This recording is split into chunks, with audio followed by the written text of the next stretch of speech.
ಹರೇ ಕೃಷ್ಣ.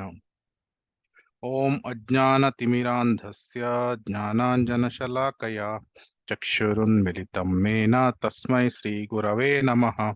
ನಮ ಓಂ ವಿಷ್ಣುಪಾದಾಯ ಕೃಷ್ಣಪ್ರೇಷ್ಠಾಯ ಭೂತಲೆ ಶ್ರೀಮತೆ ಭಕ್ತಿವೇದಾಂತ ಸ್ವಾಮಿನ್ನಿತಿ ನಾಮಿನೆ. ನಮಸ್ತೆ ಸಾರಸ್ವತೆ ದೇವೆ ಗೌರವಾಣಿ ಪ್ರಚಾರಿಣೆ ನಿರ್ವಿಶೇಷ ಶೂನ್ಯವಾದಿ ಪಾಶ್ಚಾತ್ಯ ದೇಶತಾರಿಣೆ. जय श्री कृष्ण चैतन्य प्रभु नित्यानंद श्री अद्वैत गदाधर श्रीवासादि गौर भक्त वृंद. हरे कृष्ण कृष्ण कृष्ण हरे हरे हरे राम राम राम हरे हरे. ಹರೇ ಕೃಷ್ಣ. ಇವತ್ತಿನ ಕ್ಲಾಸಿಗೆ ಎಲ್ಲರಿಗೂ ಸ್ವಾಗತ. ಇವತ್ತು ನಾವು ಈಶೋಪನಿಷದ್ ಮಂತ್ರ 1 ನೋಡೋಣ. ಅದರ ಮೊದಲು ಹಿಂದಿನ ಕ್ಲಾಸಲ್ಲಿ ನಾವು ನೋಡಿದ್ವಿ 3 ತರಹದ ಸಾಕ್ಷಾತ್ಕಾರ ಇರ್ತದೆ. ಬ್ರಹ್ಮನ್, ಪರಮಾತ್ಮ ಮತ್ತು ಭಗವಾನ್. ಆಮೇಲೆ ಹೇಗೆ ಈ ಭೌತಿಕ ಜಗತ್ತು ಪರಿಪೂರ್ಣವಾಗಿ ಇದೆ. ಸೊ ಅದಕ್ಕೆ ನಾವು ಎಷ್ಟೊಂದು ಉದಾಹರಣೆಗಳನ್ನು ನೋಡಿದ್ವಿ. ಒಂದನೆಯದಾಗಿ ಮನುಷ್ಯ ಜನ್ಮ ಹೇಗೆ ಪರಿಪೂರ್ಣವಾಗಿ ಇದೆ. ನಮ್ಗೆ ಭಗವಂತ ಈ ಮನುಷ್ಯ ಜನ್ಮವನ್ನು ಸಾಕ್ಷಾತ್ಕಾರ, ಆತ್ಮ ಸಾಕ್ಷಾತ್ಕಾರಕ್ಕಾಗಿ ಸಂಪೂರ್ಣ ಎಲ್ಲಾ ಸೌಲಭ್ಯಗಳನ್ನು ನೀಡಿದ್ದಾನೆ. ಸೊ ಅದನ್ನು ನಾವು ನೋಡಿದ್ವಿ. ಆಮೇಲೆ 4 ಡಿಫೆಕ್ಟ್ಸ್ಗಳು ಅಂದ್ರೆ ನ್ಯೂನತೆಗಳು, ಅದನ್ನು ಮತ್ತೆ ಮಂತ್ರ 1 ಇದರಲ್ಲಿ ಸಹ ಶ್ರೀಲ ಪ್ರಭುಪಾದರು ವಿವರಿಸ್ತಾರೆ.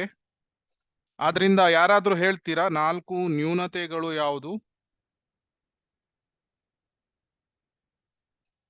ಯಾರಿಗೆ ನೆನಪಿದ್ಯಾ? ಹರೇ ಕೃಷ್ಣ. ಒಂದನೆಯದಾಗಿ ಕಮಿಟ್ ಮಿಸ್ಟೇಕ್ಸ್, ತಪ್ಪುಗಳನ್ನು ಮಾಡೋದು, ಅಪರಿಪೂರ್ಣವಾದ ಇಂದ್ರಿಯಗಳು. Commit mistakes and imperfect, to be illusion, ದಿಗ್ಭ್ರಮೆ, ಒಂದು ಮಾಯಾ ಮೋಹಕ್ಕೆ ಒಳಪಡ್ತಾನೆ. ಮತ್ತೆ ಇಂದ್ರಿಯಗಳು ಅಪರಿಪೂರ್ಣ. ಸೊ ಈ ರೀತಿಯ ನ್ಯೂನತೆಗಳು ಇದೆ. ಆದ್ರೆ ಆತ್ಮ ಸಾಕ್ಷಾತ್ಕಾರಕ್ಕಾಗಿ ಭಗವಂತ ಎಲ್ಲ ಸೌಲಭ್ಯಗಳನ್ನು ನೀಡಿದಾನೆ. ವೈಷ್ಣವ ಗುರುಗಳು, ಶಾಸ್ತ್ರವನ್ನು ನೀಡಿದಾನೆ. ಅದರಲ್ಲಿ ಶಾಸ್ತ್ರಗಳಲ್ಲಿ 4 ವೇದಗಳು, ನಾವು ಅದನ್ನು ಸಹ ನೋಡಿದ್ದೇವೆ. ಮತ್ತೆ ಶ್ರುತಿ ಸ್ಮೃತಿ ನ್ಯಾಯ ವೇದಾಂತ ಸೂತ್ರ ತುಂಬಾ ಕಷ್ಟ ಇದೆ. ಅದಕ್ಕಾಗಿ ಶ್ರೀಲ ಪ್ರಭುಪಾದರು ಏನ್ ಹೇಳಿದ್ರು, ಶ್ರೀಮದ್ ಭಾಗವತಂ ಮತ್ತೆ ಭಗವದ್ಗೀತಾ ಮತ್ತೆ ಚೈತನ್ಯ ಚರಿತಾಮೃತ, ಈ ರೀತಿಯ ಶ್ರೀಲ ಪ್ರಭುಪಾದರು ಯಾವ ಪುಸ್ತಕಗಳನ್ನು ನಮಗೆ ನೀಡಿದ್ದಾರೆ, ಅದನ್ನು ನಾವು ಓದಿದರೆ ಸಾಕಾಗ್ತದೆ. ಸಂಪೂರ್ಣವಾದ ವೇದಗಳನ್ನು ಓದಬೇಕಾಗಿ ಇಲ್ಲ. ಆಮೇಲೆ ಅಷ್ಟೇ ಅಲ್ಲದೆ ನಮಗೆ ಇದು ದಿವ್ಯ ನಾಮವನ್ನು ಕೊಟ್ಟಿದ್ದಾನೆ ಭಗವಂತ, ದಿವ್ಯ ಧಾಮ. ಆಮೇಲೆ ದಿವ್ಯ ನದಿಗಳು, ಗಂಗಾ, ಯಮುನಾ. ಆಮೇಲೆ ಧಾಮಗಳಲ್ಲಿ ವೃಂದಾವನ, ಮಾಯಾಪುರ. ಸೊ ಇದೇ ರೀತಿ ಮನುಷ್ಯ ದೇಹದಲ್ಲಿ ನಮಗೆ ಒಳ್ಳೆಯ ಬುದ್ಧಿಯನ್ನು ಕೊಟ್ಟಿದ್ದಾನೆ. ಸರಿಯಾಗಿ ಶಾಸ್ತ್ರಗಳನ್ನು ಅರ್ಥ ಮಾಡಿಕೊಂಡು, ಉಪನಿಷತ್ಸ್ಗಳು ಅಥವಾ ಪುರಾಣಗಳನ್ನು, ಇತಿಹಾಸಗಳನ್ನು ಅರ್ಥ ಮಾಡಿಕೊಂಡು ಭಗವಂತನ ಸಾಕ್ಷಾತ್ಕಾರವನ್ನು ಮಾಡಿ ಭಗವದ್ಧಾಮಕ್ಕೆ ಹೋಗ್ಲಿಕ್ಕೆ ಸರಿಯಾದ ಬುದ್ಧಿಯನ್ನು ನೀಡಿದ್ದಾನೆ. ಆದ್ರಿಂದ ಈ ಭೌತಿಕ ಜಗತ್ತು ಪರಿಪೂರ್ಣವಾಗಿದೆ. ಆಮೇಲೆ ಇದು ಹಾಸ್ಪಿಟಲ್ ಅಲ್ಲ, ಹೋಟೆಲ್ ಅಲ್ಲ. ಹಾಸ್ಪಿಟಲ್ ಅಲ್ಲಿ ಏನಾಗ್ತದೆ, ನಾವು ಗುಣಪಡಿಸಿಕೊಂಡು ನಾವು ಮತ್ತೆ ನಮ್ಮ ಮನೆಗೆ ಹೋಗಿ ಬಿಡ್ತೇವೆ. ಅದೇ ರೀತಿ ಹೋಟೆಲ್ ಅಲ್ಲಿ ನಮಗೆ ಅದು ಮೆನು ಬೇಕು, ಇದು ಮೆನು ಬೇಕು, ಆ ರೀತಿ ಅಲ್ಲ. ಹಾಸ್ಪಿಟಲ್ ಅಲ್ಲಿ ಡಯಟ್ ಇರ್ತದೆ. ನಮ್ಗೆ ಅದು ತಿನ್ಬಾರ್ದು, ಆ ರಿಸ್ಟ್ರಿಕ್ಷನ್ಸು, ಇದನ್ನು ತಿನ್ನುವಾಗಿಲ್ಲ, ಮಲಿನವಾದ ನೀರನ್ನು ಕುಡಿಯುವ ಹಾಗಿಲ್ಲ, ಆ ರೀತಿ. ಆದ್ರೆ ಹೋಟೆಲ್ ಅಲ್ಲಿ ಯಾವುದೇ ರಿಸ್ಟ್ರಿಕ್ಷನ್ಸ್ ಗಳು ಇರುವುದಿಲ್ಲ. ಶೀತ ಆದ್ರೂನು ಐಸ್ ಕ್ರೀಮ್ ತಿನ್ಬೋದು, ಆ ರೀತಿ. ಸೊ ಅದರಿಂದ ಭೌತಿಕ ಜಗತ್ತು ಹೋಟೆಲ್ ಅಲ್ಲ, ಹಾಸ್ಪಿಟಲ್ ಇದ್ದ ಹಾಗೆ. ಇಲ್ಲಿ ನಾವು ಮತ್ತೆ ನಮ್ಮನ್ನು ಗುಣಪಡಿಸಿಕೊಂಡು, ಭವರೋಗದಿಂದ ಗುಣಪಡಿಸಿಕೊಂಡು ಭಗವದ್ ಧಾಮಕ್ಕೆ, ವೈಕುಂಠ ಧಾಮಕ್ಕೆ, ಗೋಲೋಕ ಧಾಮಕ್ಕೆ ಮತ್ತೆ ಹಿಂದಿರುಗಿ ಹೋಗುವ ಪ್ರಯಾಸವನ್ನು ಮಾಡಬೇಕು. ಆಮೇಲೆ ಇನ್ನೊಂದು ವಿಷಯವನ್ನು ನೋಡಿದ್ವಿ. ಯಾವಾಗ ಜೀವಾತ್ಮ ಕೃಷ್ಣನ ಜೊತೆಗೆ ಇರ್ತಾನೆ, ಅವನಿಗೆ ಮೌಲ್ಯ ಇದೆ. ಉದಾಹರಣೆ, ಕೈ ದೇಹಕ್ಕೆ ದೇಹದ ಜೊತೆಗೆ ಇದ್ದಾಗ ಕೈ ಬೇರೆ ಬೇರೆ ಕೆಲಸಗಳನ್ನು ಮಾಡಬಹುದು. ಅದೇ ಆ ಕೈಯನ್ನು ತುಂಡು ಮಾಡಿ, ಕಟ್ ಮಾಡಿ ಅದನ್ನು ಬೇರೆ ಕಡೆ ಎಸೆದು ಬಿಟ್ರೆ ಆ ಕೈಗೆ ಯಾವ ಮೌಲ್ಯವೂ ಇರುವುದಿಲ್ಲ. ಮತ್ತೆ ಅದು ಅದಕ್ಕೆ ಏನು ಮಾಡ್ಲಿಕ್ಕೂ ಆಗುವುದಿಲ್ಲ. ಸೊ ಅದರಿಂದ ಜೀವಾತ್ಮ ಕೃಷ್ಣನ ಜೊತೆಗೆ ಇದ್ದಾಗ ಅದಕ್ಕೆ ಮೌಲ್ಯ ಇರ್ತದೆ, ವ್ಯಾಲ್ಯೂ ಇರ್ತದೆ. ಸೊ ಅದನ್ನು ನಾವು ನೋಡಿದ್ವಿ. ಸೊ ಇವತ್ತು ಮಂತ್ರ 1 ಇದನ್ನು ನಾವು ನೋಡೋಣ. ಮಂತ್ರ 1 ದಯವಿಟ್ಟು ಎಲ್ಲರೂ ರಿಪೀಟ್ ಮಾಡಿ. ಈಶಾವಾಸ್ಯಂ ಇದಂ ಸರ್ವಂ, ಈಶಾವಾಸ್ಯಂ ಇದಂ ಸರ್ವಂ, ಯತ್ಕಿಂಚ ಜಗತ್ಯಾಂ ಜಗತ್, ಯತ್ಕಿಂಚ ಜಗತ್ಯಾಂ ಜಗತ್, ತೇನ ತ್ಯಕ್ತೇನ ಭುಂಜೀತ, ತೇನ ತ್ಯಕ್ತೇನ ಭುಂಜೀತ, ಮಾ ಗೃಢಃ ಕಸ್ಯ ಸ್ವಿಧನಂ.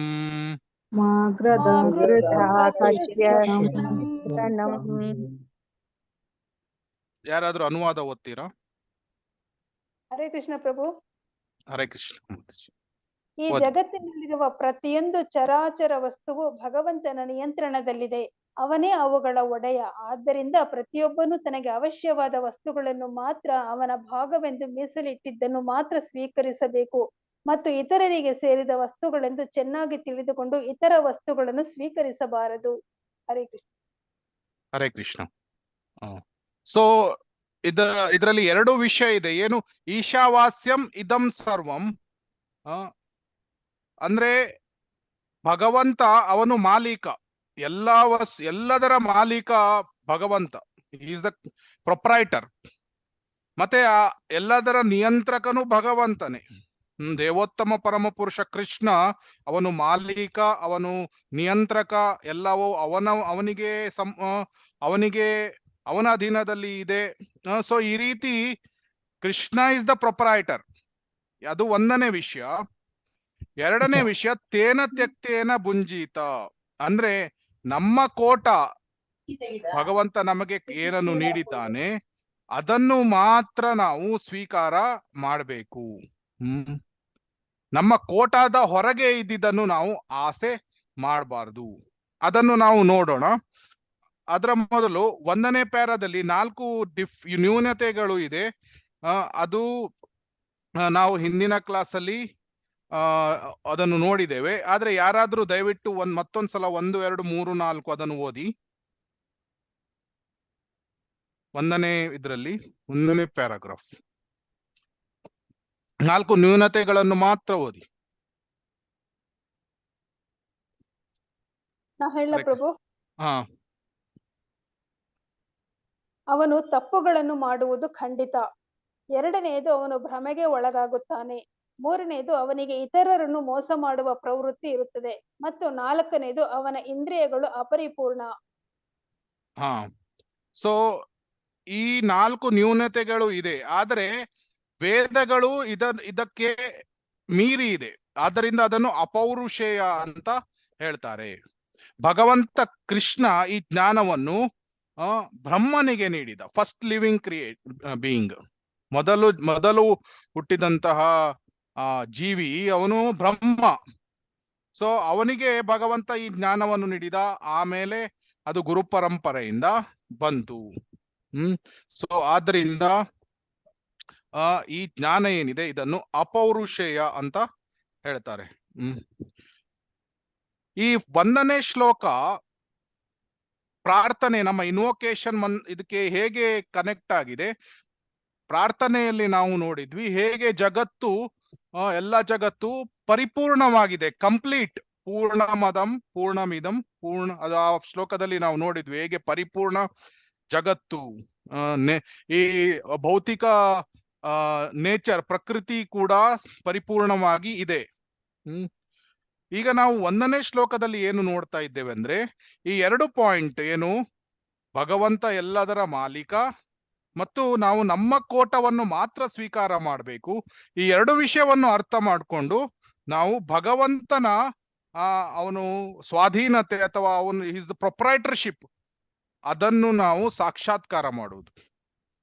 ಅಂದ್ರೆ ಪರಿಪೂರ್ಣತೆ ಹೇಗೆ ಇದೆ, ಈ ಜಗತ್ತಿನ ಪರಿಪೂರ್ಣತೆ ಹೇಗೆ ಇದೆ ಅದನ್ನು ನಾವು ಹೇಗೆ ಸಾಕ್ಷಾತ್ಕಾರ ಮಾಡುವುದು, ಭಗವಂತ ಮಾಲೀಕ ಅಂತ ಅರ್ಥ ಮಾಡ್ಕೊಂಡು ಮತ್ತೆ ನಮ್ಮ ಕೋಟವನ್ನು ಮಾತ್ರ ನಾವು ಸ್ವೀಕಾರ ಮಾಡಬೇಕು. ಈ 2 ವಿಷಯವನ್ನು ಅರ್ಥ ಮಾಡ್ಕೊಂಡು ಈ ಜಗತ್ತು ಹೇಗೆ ಪರಿಪೂರ್ಣವಾಗಿದೆ ಅಂತ ಅರ್ಥ ಮಾಡ್ಕೊಳ್ಬಹುದು.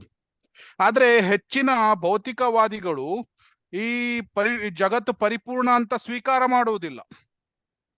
ಅವ್ರು ಹೇಳ್ತಾರೆ ಡಿಸೈನ್ ಈಸ್ ಫಾಲ್ಟ್, ಈ ಭೌತಿಕ ಜಗತ್ತನ್ನು ಭಗವಂತ ಸರಿಯಾಗಿ ರಚನೆ ಮಾಡಿಲ್ಲ, ಯಾಕಂದ್ರೆ ಎಲ್ಲಾ ಕಡೆ ದುಃಖವೇ ಇದೆ ಅಂತ ಹೇಳ್ತಾರೆ. ಆದ್ರೆ ಅವ್ರಿಗೆ ಅರ್ಥ ಆಗುದಿಲ್ಲ ಏನು ಅಂದ್ರೆ ಭಗವಂತ ಯಾತಕ್ಕಾಗಿ ದುಃಖ ಇಟ್ಟಿದ್ದಾನೆ. ನಾವು ಈ ಜಗತ್ತು ದುಃಖ ಅಂತ ಅರ್ಥ ಮಾಡ್ಕೊಂಡು ಮತ್ತೆ ಮರಳಿ ಭಗವದ್ಧಾಮಕ್ಕೆ ಹೋಗ್ಬೇಕು. ಇಲ್ಲದಿದ್ರೆ ನಾವು ಇಲ್ಲೇ ಕೂತ್ಕೊಂಡು ಬಿಡ್ತೇವೆ ಭೌತಿಕ ಲೋಕದಲ್ಲಿ. ಈಟ್ ಡ್ರಿಂಕ್ ಬಿ ಮೆರ್ರಿ, ಆರಾಮಾಗಿ ನಾನು ತಿಂದು ಆರಾಮಾಗಿ ಜೀವನ ಮಾಡ್ತೇನೆ. ಮತ್ತೆ ಲೈಫ್ ಏನಿದೆ 70-80 ವರ್ಷ, ಹೇಗೂ ಇದು ಒಂದೇ ಜೀವನ ಇರೋದು, ಎಂಜಾಯ್ ಮಾಡಿ ಅಂತ ಆ ರೀತಿ ಆಲೋಚನೆ ಮಾಡ್ತಾರೆ. ಆದ್ರೆ ಅವರು ಅರ್ಥ ಮಾಡ್ಕೊಳ್ಳುವುದಿಲ್ಲ ಇಲ್ಲಿ ನಾವು ಈ ರೋಗದಿಂದ ಮುಕ್ತರಾಗಬೇಕು. ಭವರೋಗದಿಂದ ಈ ಸ್ಥಾನ ಏನಿದೆ ಭೌತಿಕ ಜಗತ್ತು, ಈ ಭವರೋಗದಿಂದ ಮುಕ್ತರಾಗಿ ನಮ್ಮ ಮೂಲ ಸ್ಥಾನವಾದ ಗೋಲೋಕ ಧಾಮಕ್ಕೆ ಹೋಗ್ಬೇಕು, ವೈಕುಂಠ ಧಾಮಕ್ಕೆ ಹೋಗ್ಬೇಕು. ಅದು ನಮ್ಮ ಗುರಿ ಅಂತ ಅವರಿಗೆ ಅರ್ಥ ಆಗುವುದಿಲ್ಲ. ಈಗ ನಾವು ಉದಾಹರಣೆಗೆ ಒಂದು ಬೇರೆ ಎಲ್ಲೋ ಒಂದು ಊರಿಗೆ ಹೋಗಿರ್ತೇವೆ. ಅಲ್ಲಿ ಒಂದು ಹೋಟೆಲಲ್ಲಿ ನಿಂತ್ಕೊಂಡಿದ್ರೆ ಅಲ್ಲಿ ಹೋಟೆಲಲ್ಲಿ ನಿಂತ್ಕೊಂಡಿರ್ಬೇಕಾದ್ರೆ ಕೆಲವು ಫೆಸಿಲಿಟೀಸ್ಗಳು ನಮ್ಗೆ ಸರಿಯಾಗಿ ಇಲ್ಲದೆ ಇರಬಹುದು. ಅಲ್ಲಿ ಟಾಯ್ಲೆಟ್ ಅಲ್ಲಿ ಅದು ಪೈಪ್ ಲೀಕ್ ಆಗ್ತಾ ಇರಬಹುದು, ಅಥವಾ ಆ ಬೇಸಿನಲ್ಲಿ ಆ ಪೈಪ್ ಅದು ಸ್ವಲ್ಪ ಲೂಸ್ ಇರಬಹುದು, ಅಥವಾ ನೀರು ಬಾತ್ರೂಮ್ ಇಂದ ಹೊರಗೆ ಬರ್ತಾ ಇರಬಹುದು. ಸ್ವಲ್ಪ ಆಚೆ ಈಚೆ ಅನಾನುಕೂಲತೆಗಳು ಆಗ್ಬಹುದು. ಆದ್ರೆ ನಾವು ಆ ಅನಾನುಕೂಲತೆಗಳನ್ನು ತುಂಬಾ ಗಂಭೀರದಿಂದ ಆಲೋಚನೆ ಮಾಡುವುದಿಲ್ಲ. ಯಾಕಂದ್ರೆ ನಾವಿರುವುದಲ್ಲಿ 3-4 ದಿನ ಅಷ್ಟೇ ನಿಲ್ಲುವುದು ಹೋಟೆಲಲ್ಲಿ, ಆಮೇಲೆ ನಾವು ನಮ್ಮ ಮನೆಗೆ ಬರ್ತೇವೆ, ಪುನಃ ಹಿಂದಿರುಗಿ ಬರ್ತೇವೆ. ಆದ್ರಿಂದ ಭೌತಿಕ ಜಗತ್ತಿನಲ್ಲಿ ನಾವು ಅದೇ ರೀತಿ ಹೋಟೆಲಿಗೆ ಬಂದ ಹಾಗೆ 3-4 ದಿನ. ಇಲ್ಲಿ ತುಂಬಾ ನಮ್ಗೆ ಕಷ್ಟ ಅಥವಾ ಅನಾನುಕೂಲತೆಗಳು ಆಗ್ಬಹುದು.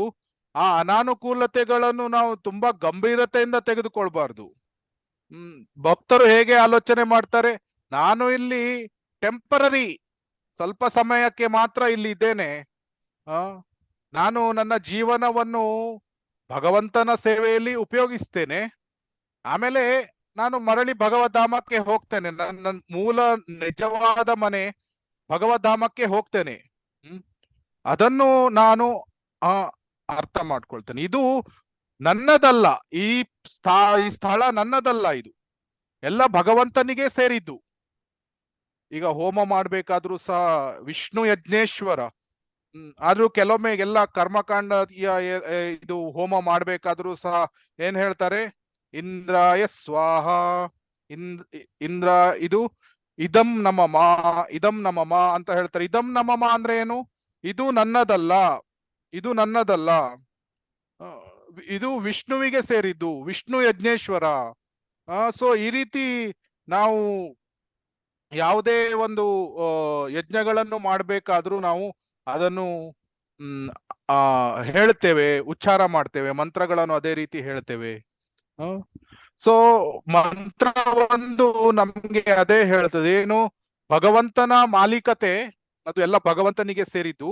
ಇದನ್ನು ಅರ್ಥ ಮಾಡ್ಕೊಂಡು ನಾವು ಹೇಗೆ ಜಗತ್ತು ಪರಿಪೂರ್ಣವಾಗಿ ಇದೆ, ಮತ್ತೆ ನನಗೆ ಭಗವಂತ ಮನುಷ್ಯ ಜನ್ಮವನ್ನು ನೀಡಿದ್ದಾನೆ, ಇದು ಆತ್ಮ ಸಾಕ್ಷಾತ್ಕಾರಕ್ಕಾಗಿ ಮಾತ್ರ ಇದೆ.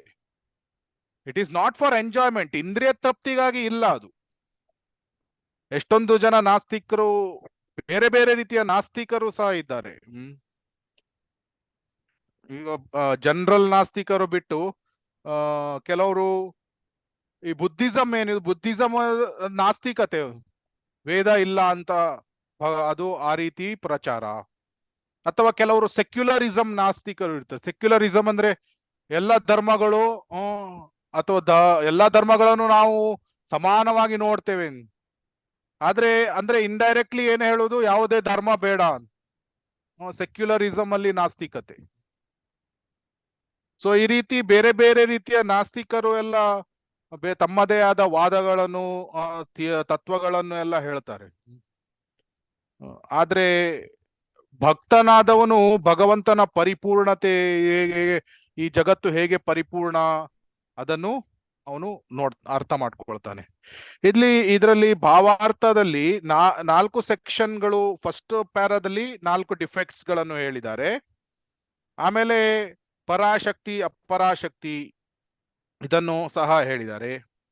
ಆಮೇಲೆ ಭಗವಂತನ ಮಾಲೀಕತೆ, ಹೇಗೆ ಅವನು ಎಲ್ಲದರ ಮಾಲೀಕ ಅಂತ ಹೇಳಿದ್ದಾರೆ. ಆಮೇಲೆ ಕೋಟ, ಎಲ್ಲ ಕೋಟ, ಇದು ನಮ್ಗೆ ಭಗವಂತ ಕೋಟವನ್ನು ಕೊಟ್ಟಿದ್ದಾನೆ. ಆ ಕೋಟವನ್ನು ಸಹ ನಾವು ನೋಡೋಣ. ಯಾಕಂದ್ರೆ ನಮಗೆ ಆಹಾರ ಇರ್ಬೋದು, ಅಥವಾ ನಮ್ಮ ಸಂಪತ್ತು ಇರಬಹುದು, ಅಥವಾ ನಮ್ಮ ವೆಲ್ತ್, ಲ್ಯಾಂಡ್ ಅಂದ್ರೆ ಜಾಗ, ಎಲ್ಲಕ್ಕೂ ಒಂದು ಕೋಟ ಅಂತ ಭಗವಂತ ಎಲ್ರಿಗೂ ಕೊಟ್ಟಿರ್ತಾನೆ. ಅತಿಯಾಗಿ ನಾವು ಆ ಕೋಟವನ್ನು ಮೀರಿ ಅದನ್ನು ನಾವು ಸ್ವಾಧೀನಪಡಿಸ್ಕೊಳ್ಳಿಕ್ಕೆ ಹೋಗ್ಬಾರ್ದು. ಒಂದೊಂದಾಗಿ ನೋಡೋಣ. ಇದು ಒಂದು ವಿಷಯ ಏನು ಅಂದ್ರೆ, ಯಾವಾಗ ನಾವು ಈ ಕೋಟವನ್ನು ಸ್ವೀಕಾರ ಮಾಡ್ತೇವೆ ಆವಾಗ ನಾವು ಶಾಂತ ರೀತಿಯಲ್ಲಿ ಜೀವನವನ್ನು ಮಾಡಬಹುದು. ಆಮೇಲೆ ಭಕ್ತಿಯನ್ನು ತುಂಬಾ ಸುಲಭವಾಗಿ ಆನಂದದಿಂದ ಅಭ್ಯಾಸ ಮಾಡಬಹುದು. ಇಲ್ಲದಿದ್ರೆ ಕೋಟವನ್ನು ಮೀರಿ ಹೊರಗಡೆ ಹೋದ್ರೆ ನೇಚರ್, ಪ್ರಕೃತಿ ಏನಿದೆ ಅದು ನಮ್ಗೆ ಪನಿಷ್ ಮಾಡ್ತದೆ, ಶಿಕ್ಷೆಯನ್ನು ನೀಡ್ತದೆ. ಸೊ ಅದನ್ನು ನಾವು ನೋಡೋಣ ಒಂದೊಂದಾಗಿ. ಮೊದಲನೆಯದು ಆಹಾರ. ಆಹಾರದಲ್ಲಿ ನಮ್ಮ ಕೋಟ ಯಾವುದು? ಆಹಾರದಲ್ಲಿ ಯಾರು ಹೇಳ್ತೀರಿ?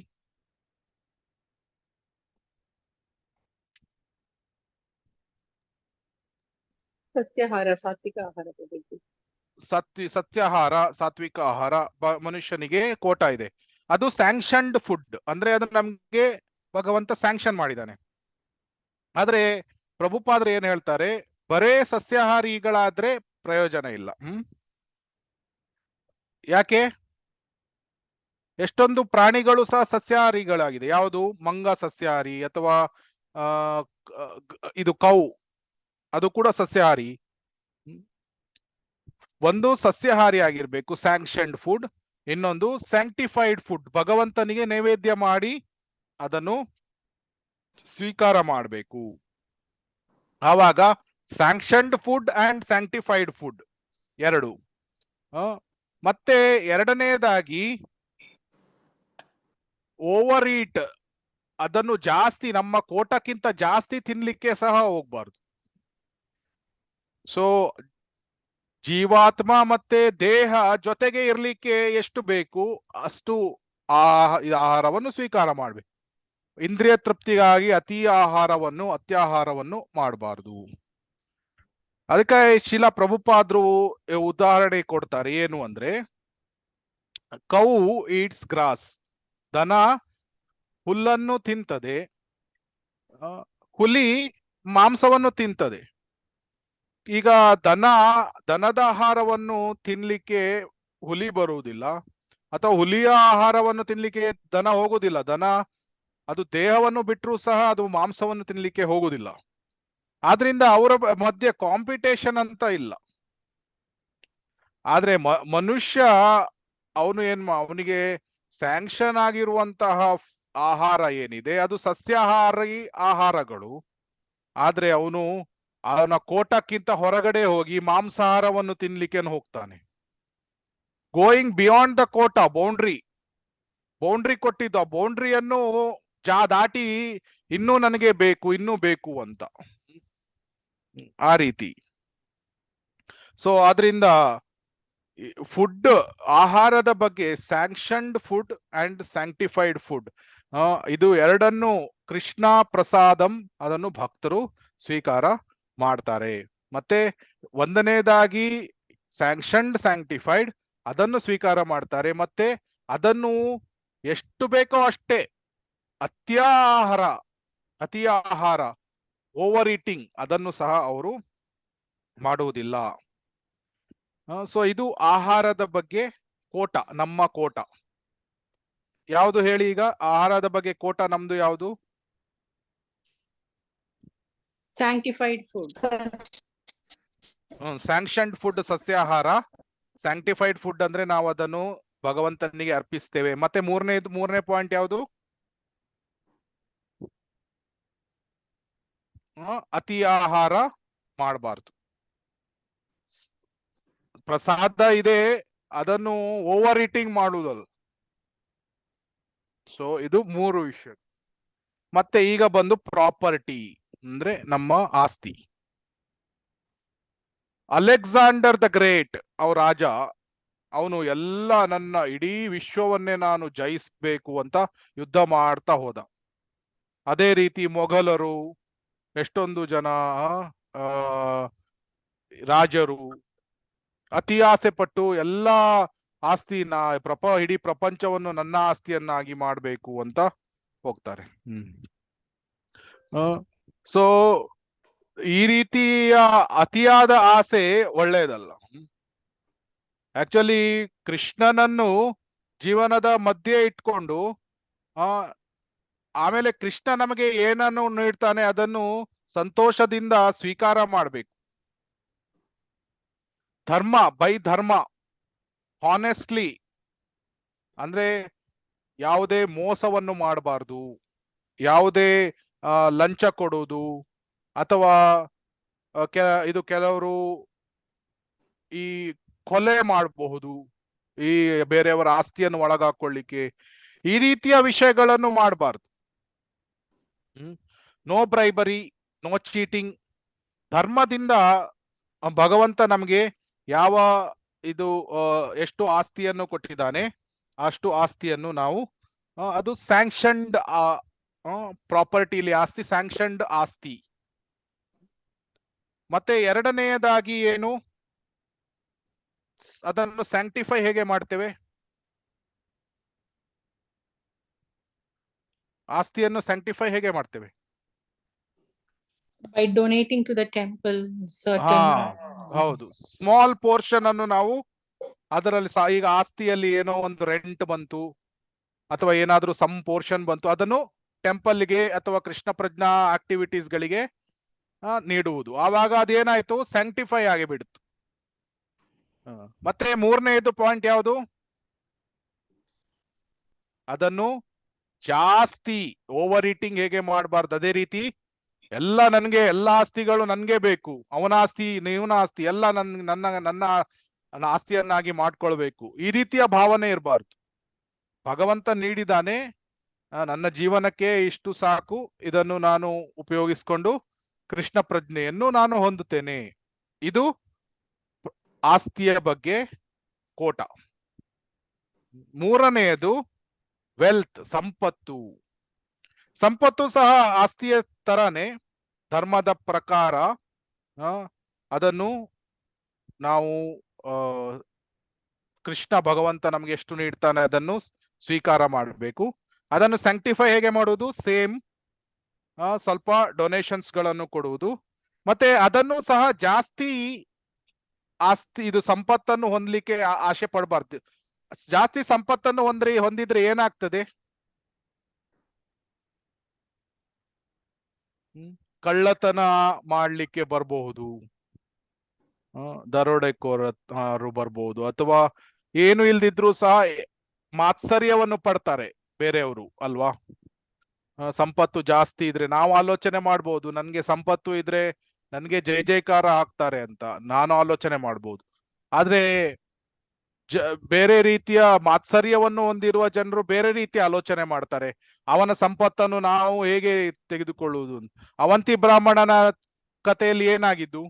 ಅವಂತಿಯ ಬ್ರಾಹ್ಮಣ ಎಲ್ಲರೂ ಅವನ ಸಂಪತ್ತನ್ನು ದೋಚಿಕೊಳ್ಳಿಕ್ಕೆ ಪ್ರಯತ್ನ ಪಟ್ರು. ಸೊ ಆ ರೀತಿ.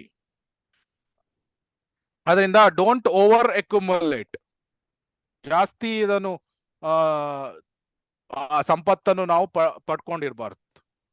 ಉಪ್ಪು ಹೇಗಿದೆ? ಉಪ್ಪು ಒಂದು ಯಾವುದೇ ಒಂದು ಕುಕಿಂಗ್ ಅಲ್ಲಿ ನಾವು ಉಪ್ಪು ಎಷ್ಟು ಹಾಕ್ತೇವೆ? ಉಪ್ಪು ಜಾಸ್ತಿ ಲಿಮಿಟ್ ಆಗಿ ಹಾಕ್ತೇವೆ. ಜಾಸ್ತಿ ಹಾಕಿದ್ರೆ ತಿನ್ಲಿಕ್ಕೆ ಆಗ್ತದಾ? ಇಲ್ಲ. ಉಪ್ಪೇ ಇಲ್ಲ ಅಂದ್ರೆ ಏನಾಗ್ತದೆ? ಆವಾಗ್ಲೂ ತಿನ್ಲಿಕ್ಕೆ ಆಗುದಿಲ್ಲ. ಅದಕ್ಕೆ ಎಷ್ಟು ಮಿತವಾಗಿ ಎಷ್ಟು ಬೇಕು ಅಷ್ಟನ್ನು ಹಾಕಿದ್ರೆ ಕುಕಿಂಗ್ ಎಷ್ಟು ಒಳ್ಳೆದಾಗಿ ಟೇಸ್ಟಿ, ತುಂಬಾ ಸ್ವಾದಿಷ್ಟಕರವಾಗಿ ಬರ್ತದೆ. ಸಂಪತ್ತು ಆಸ್ತಿ ತರ ಅದೇ ತರ. ಏನು ಇಲ್ಲದಿದ್ರೆ ಕೃಷ್ಣ ಪ್ರಜ್ಞೆಗೆ ತೊಂದರೆ ಆಗ್ತದೆ. ಅದನ್ನು ತುಂಬಾ ಜಾಸ್ತಿ ನಾವು ಸಂಪತ್ತನ್ನು ಇದು ಮಾಡಿ ಅದನ್ನು ಕೃಷ್ಣನ ಸೇವೆಗೆ ಉಪಯೋಗಿಸದೇ ಇದ್ರೆ ಏನಾಗ್ತದೆ? ಜಾಸ್ತಿ ಉಪ್ಪು ಇದ್ದಾಗೆ. ಸೊ ಆದ್ರಿಂದ ಎಷ್ಟು ಬೇಕೋ ಅಷ್ಟು, don't over accumulate. So this is the quote of for ಸಂಪತ್ತು. ನಾವೀಗ 3 ನೋಡಿದ್ವಿ: ಆಹಾರ, ಆಸ್ತಿ, ಸಂಪತ್ತು. 4ನೇದು ವರ್ಕ್.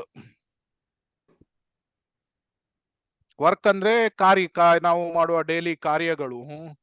ಆಫೀಸ್ ವರ್ಕ್ ಇರ್ಬೋದು, ಬಿಸ್ನೆಸ್ ವರ್ಕ್ ಅಥವಾ ಯಾವುದೇ ವರ್ಕ್ ಇರ್ಬೋದು. ಇದರಲ್ಲಿ ಸ್ಯಾಂಕ್ಷನ್ಡ್ ಯಾವುದು?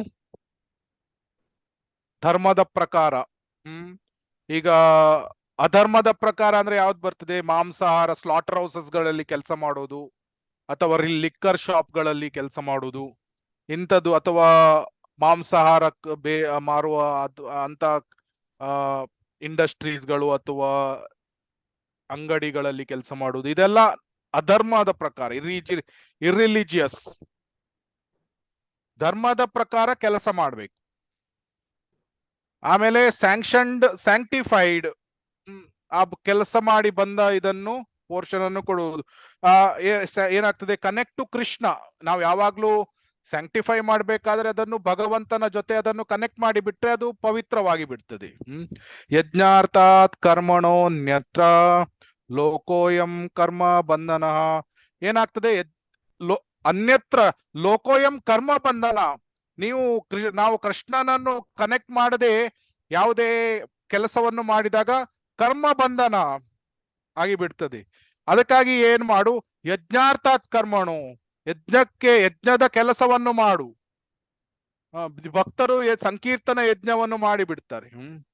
ಸೊ ಆದ್ರಿಂದ ಅವರು ಇದು ಕರ್ಮ ಬಂಧನಕ್ಕೆ ಸಿಕ್ಕಿ ಹಾಕಿಕೊಳ್ಳುವುದಿಲ್ಲ. ಮತ್ತೆ ಆ ವರ್ಕ್ ಅಲ್ಲಿ ಅತಿ ಪ್ರಯಾಸ ಮಾಡಬಾರ್ದು. ನಾವು ಇದನ್ನು ಉಪದೇಶಾಮೃತದಲ್ಲಿ ಸಹ ನೋಡಿದ್ವಿ. ಏನು? ಅತ್ಯಾಹಾರ ಪ್ರಯಾಸಶ್ಚ ಪ್ರಜಲ್ಪೋ ನಿಯಮ ಆಗ್ರಹ. ಸೊ ನಾವು ಅದರಲ್ಲಿ ಸಹ ಪ್ರಯಾಸವನ್ನು ಮಾಡಬಾರ್ದು. ಎಷ್ಟು ಬೇಕು? Simple living, high thinking. So ಈ ಪ್ರಿನ್ಸಿಪಲ್ ಪ್ರಕಾರ ಕೆಲಸವನ್ನು ಮಾಡಬೇಕು. ಈ 4 ವಿಷಯವನ್ನು ನೋಡಿದ್ವಿ. ಮತ್ತೊಂದು ಈಗ ಎಂಡೆವರ್ ಅಂದ್ರೆ ಪ್ರಯಾಸ. ಪ್ರಯಾಸನೂ ಅದೇ ರೀತಿ. ತುಂಬಾ ಲೋಭಿಗಳಾಗಿ ನಾವು ಯಾವುದೇ ಪ್ರಯಾಸವನ್ನು ಮಾಡಬಾರ್ದು. ನಾವು ಶುದ್ಧ ಕೃಷ್ಣ ಪ್ರಜ್ಞೆಯನ್ನು ಹೊಂದಿದ್ದು ನಾವು ಪ್ರಯಾಸ ಮಾಡಬೇಕು. ಈಗ ಹೆಚ್ಚಿನ ಕಾರ್ಮಿಕರು ಅಥವಾ ಕೆಲಸ ಮಾಡುವವರೆಲ್ಲ, ಅವರಿಗೆಲ್ಲ ಜಾಸ್ತಿ ಜವಾಬ್ದಾರಿಯ ಕೆಲಸವನ್ನು ಬೇಡ ಅವರಿಗೆ. ಎಸ್ಪೆಷಲಿ ಈಗ ಜನರೇಷನ್ಸ್ ನಾವು ನೋಡಿದ್ರೆ ಅವರಿಗೆ ಜವಾಬ್ದಾರಿಯ ಕೆಲಸ ಬೇಡ. ಬೇಗ ದುಡ್ಡು ಬೇಕು, ಕೆಲಸ ಕಮ್ಮಿ, ಜಾಸ್ತಿ ದುಡ್ಡು ಬೇಕು. Don't take any responsibility. ಜವಾಬ್ದಾರಿ ಬೇಡ. ಆದ್ರೆ ಡಿಮಾಂಡಿಂಗ್ ರೈಟ್ಸ್. ಅಲ್ಲಿ ಸ್ಟ್ರೈಕ್ ಮಾಡಿದ್ರು, ಇಲ್ಲಿ ಸ್ಟ್ರೈಕ್ ಮಾಡಿದ್ರು. ಆ ಡಿಪಾರ್ಟ್ಮೆಂಟ್ ಅಲ್ಲಿ 4 ಕಾರ್ ಕೊಟ್ಟಿದ್ದಾರೆ, ನಮ್ಮ ಡಿಪಾರ್ಟ್ಮೆಂಟ್ ಅಲ್ಲಿ 1 ಕಾರ್ ಮಾತ್ರ ಯಾಕೆ ಕೊಟ್ಟಿದ್ದಾರೆ ಅಂತ ಒಂದು ಸ್ಟ್ರೈಕ್ ಮಾಡುದು. ಮ್ಯಾನೇಜ್ಮೆಂಟ್ ಹೇಳ್ತದೆ 1 ಕಾರನ್ನು ಸರಿಯಾಗಿ ಉಪಯೋಗಿಸು, ಆವಾಗ 2ನೇ ಕಾರ್ ಸಿಗ್ತದೆ ನಿನಗೆ. ಇಲ್ಲ, ಅದು ಭಾವನೆ ಇಲ್ವೇ ಇಲ್ಲ. ಅವರಿಗೆ 4 ಕಾರ್ ಸಿಕ್ಕಿದೆ, ನನ್ನ ಉಪಯೋಗಿಸ್ತಾನೋ ಇಲ್ಲೋ ಗೊತ್ತಿಲ್ಲ, ನನಗೂ 4 ಕಾರ್ ಬೇಕು. ಸೊ ಎಲ್ಲ ಡಿಮಾಂಡಿಂಗ್ ಪ್ರಯಾಸ, ಅತಿಯಾಗಿ ಅದನ್ನು ಅಕಮುಲೇಷನ್ ಮಾಡ್ಕೊಳ್ಳುವುದು. ಮತ್ತೊಂದು ಏನು ಅಂದ್ರೆ ಲೇಸಿನೆಸ್. ಏನು ಕಮ್ಯುನಿಸಂಗಳು, ಕಮ್ಯುನಿಸ್ಟ್ಗಳು ಏನು, ಕಮ್ಯುನಿಸ್ಟ್ಗಳ ಪ್ರಿನ್ಸಿಪಲ್ಸ್ ಏನು, ಕಮ್ಯುನಿಸ್ಟ್ಗಳು ಏನ್ ಮಾಡ್ತಾರೆ ಹೇಳಿ, ಕಮ್ಯುನಿಸ್ಟ್ಗಳವರ ತತ್ವ ಏನು, ಕಮ್ಯುನಿಸ್ಟ್ಗಳು ಎಲ್ಲರಿಗೂ ಸಮಾನವಾದ ಸಂಪತ್ತು ಇರಬೇಕು.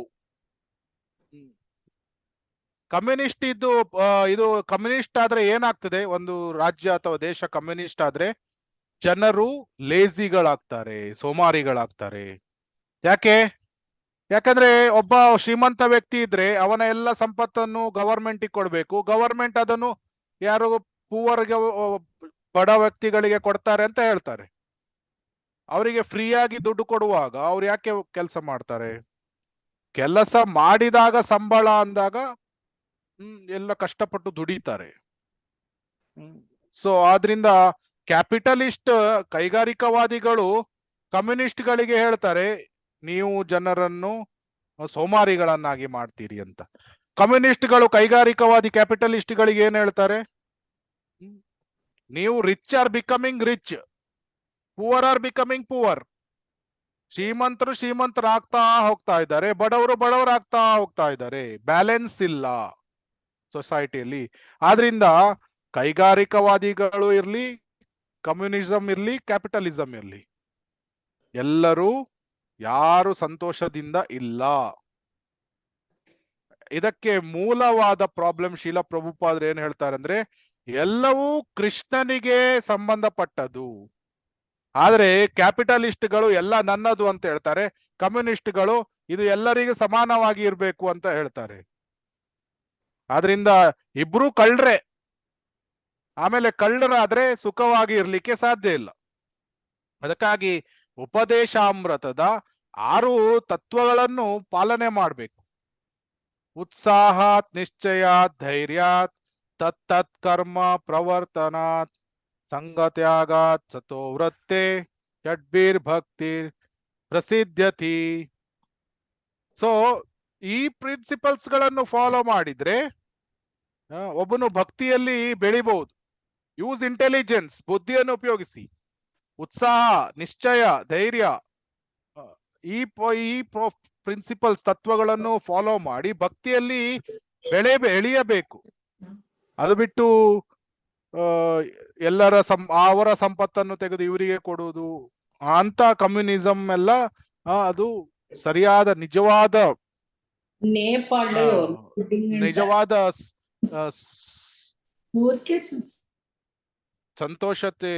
ಸಂತೋಷವನ್ನು ನೀಡುವುದಿಲ್ಲ ಸಮಾಜಕ್ಕೆ.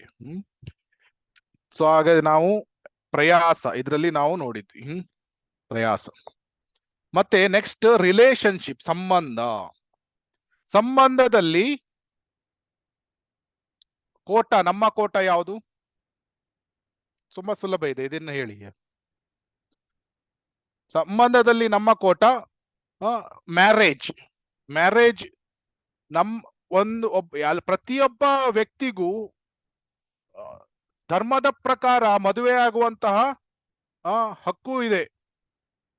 ಒನ್ ಸ್ಪೌಸ್ ಅದು ಎಲ್ರಿಗೂ ರಿಲಿಜಿಯಸ್ ಧರ್ಮಶಾಸ್ತ್ರದ ಪ್ರಕಾರ ಒಬ್ನು ಮಾಡ್ಬೋದು. ಅದು ಸ್ಯಾಂಕ್ಷನ್ಡ್.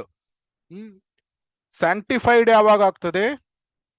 ಕೃಷ್ಣನನ್ನು ಜೀವನದ ಮಧ್ಯೆ ಇಟ್ಕೊಂಡು ಗಂಡ ಹೆಂಡತಿ ಜೀವನವನ್ನು ನಡೆಸುವುದು, ಕೃಷ್ಣ ಪ್ರಜ್ಞಾ ಮಕ್ಕಳನ್ನು ಹುಟ್ಟಿಸಿ ಬೆಳೆಸಿ ಅವರನ್ನು ಕೃಷ್ಣ ಪ್ರಜ್ಞೆಯಲ್ಲಿ ಬೆಳೆಸುವುದು, ಇದು ಸ್ಯಾಂಕ್ಷನ್ಡ್, ಸ್ಯಾಂಕ್ಟಿಫೈಡ್. ಇದರಲ್ಲಿ ಅತಿಯಾದ ಈ ಬೌಂಡ್ರಿ ಹೊರಗೆ ಯಾವ್ದು ಹೋಗ್ಬಾರ್ದು? ಅನೈತಿಕ ಸಂಬಂಧವನ್ನು ಹೊಂದಿರಬಾರ್ದು.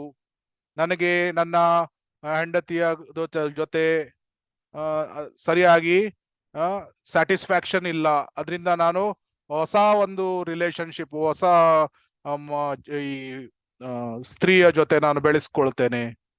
ಈ ತರ ದಿಸ್ ಇಸ್ ಇಲ್ಲಿಸಿಟ್, ಅನೈತಿಕ. ಈ ತರ ಇದನ್ನು ಬೌಂಡ್ರಿಯ ಹೊರಗೆ ಇಟ್ಸ್ ನಾಟ್ ಅಲೌಡ್, ಇದು ಸ್ಯಾಂಕ್ಷನ್ ಆಗಿಲ್ಲ.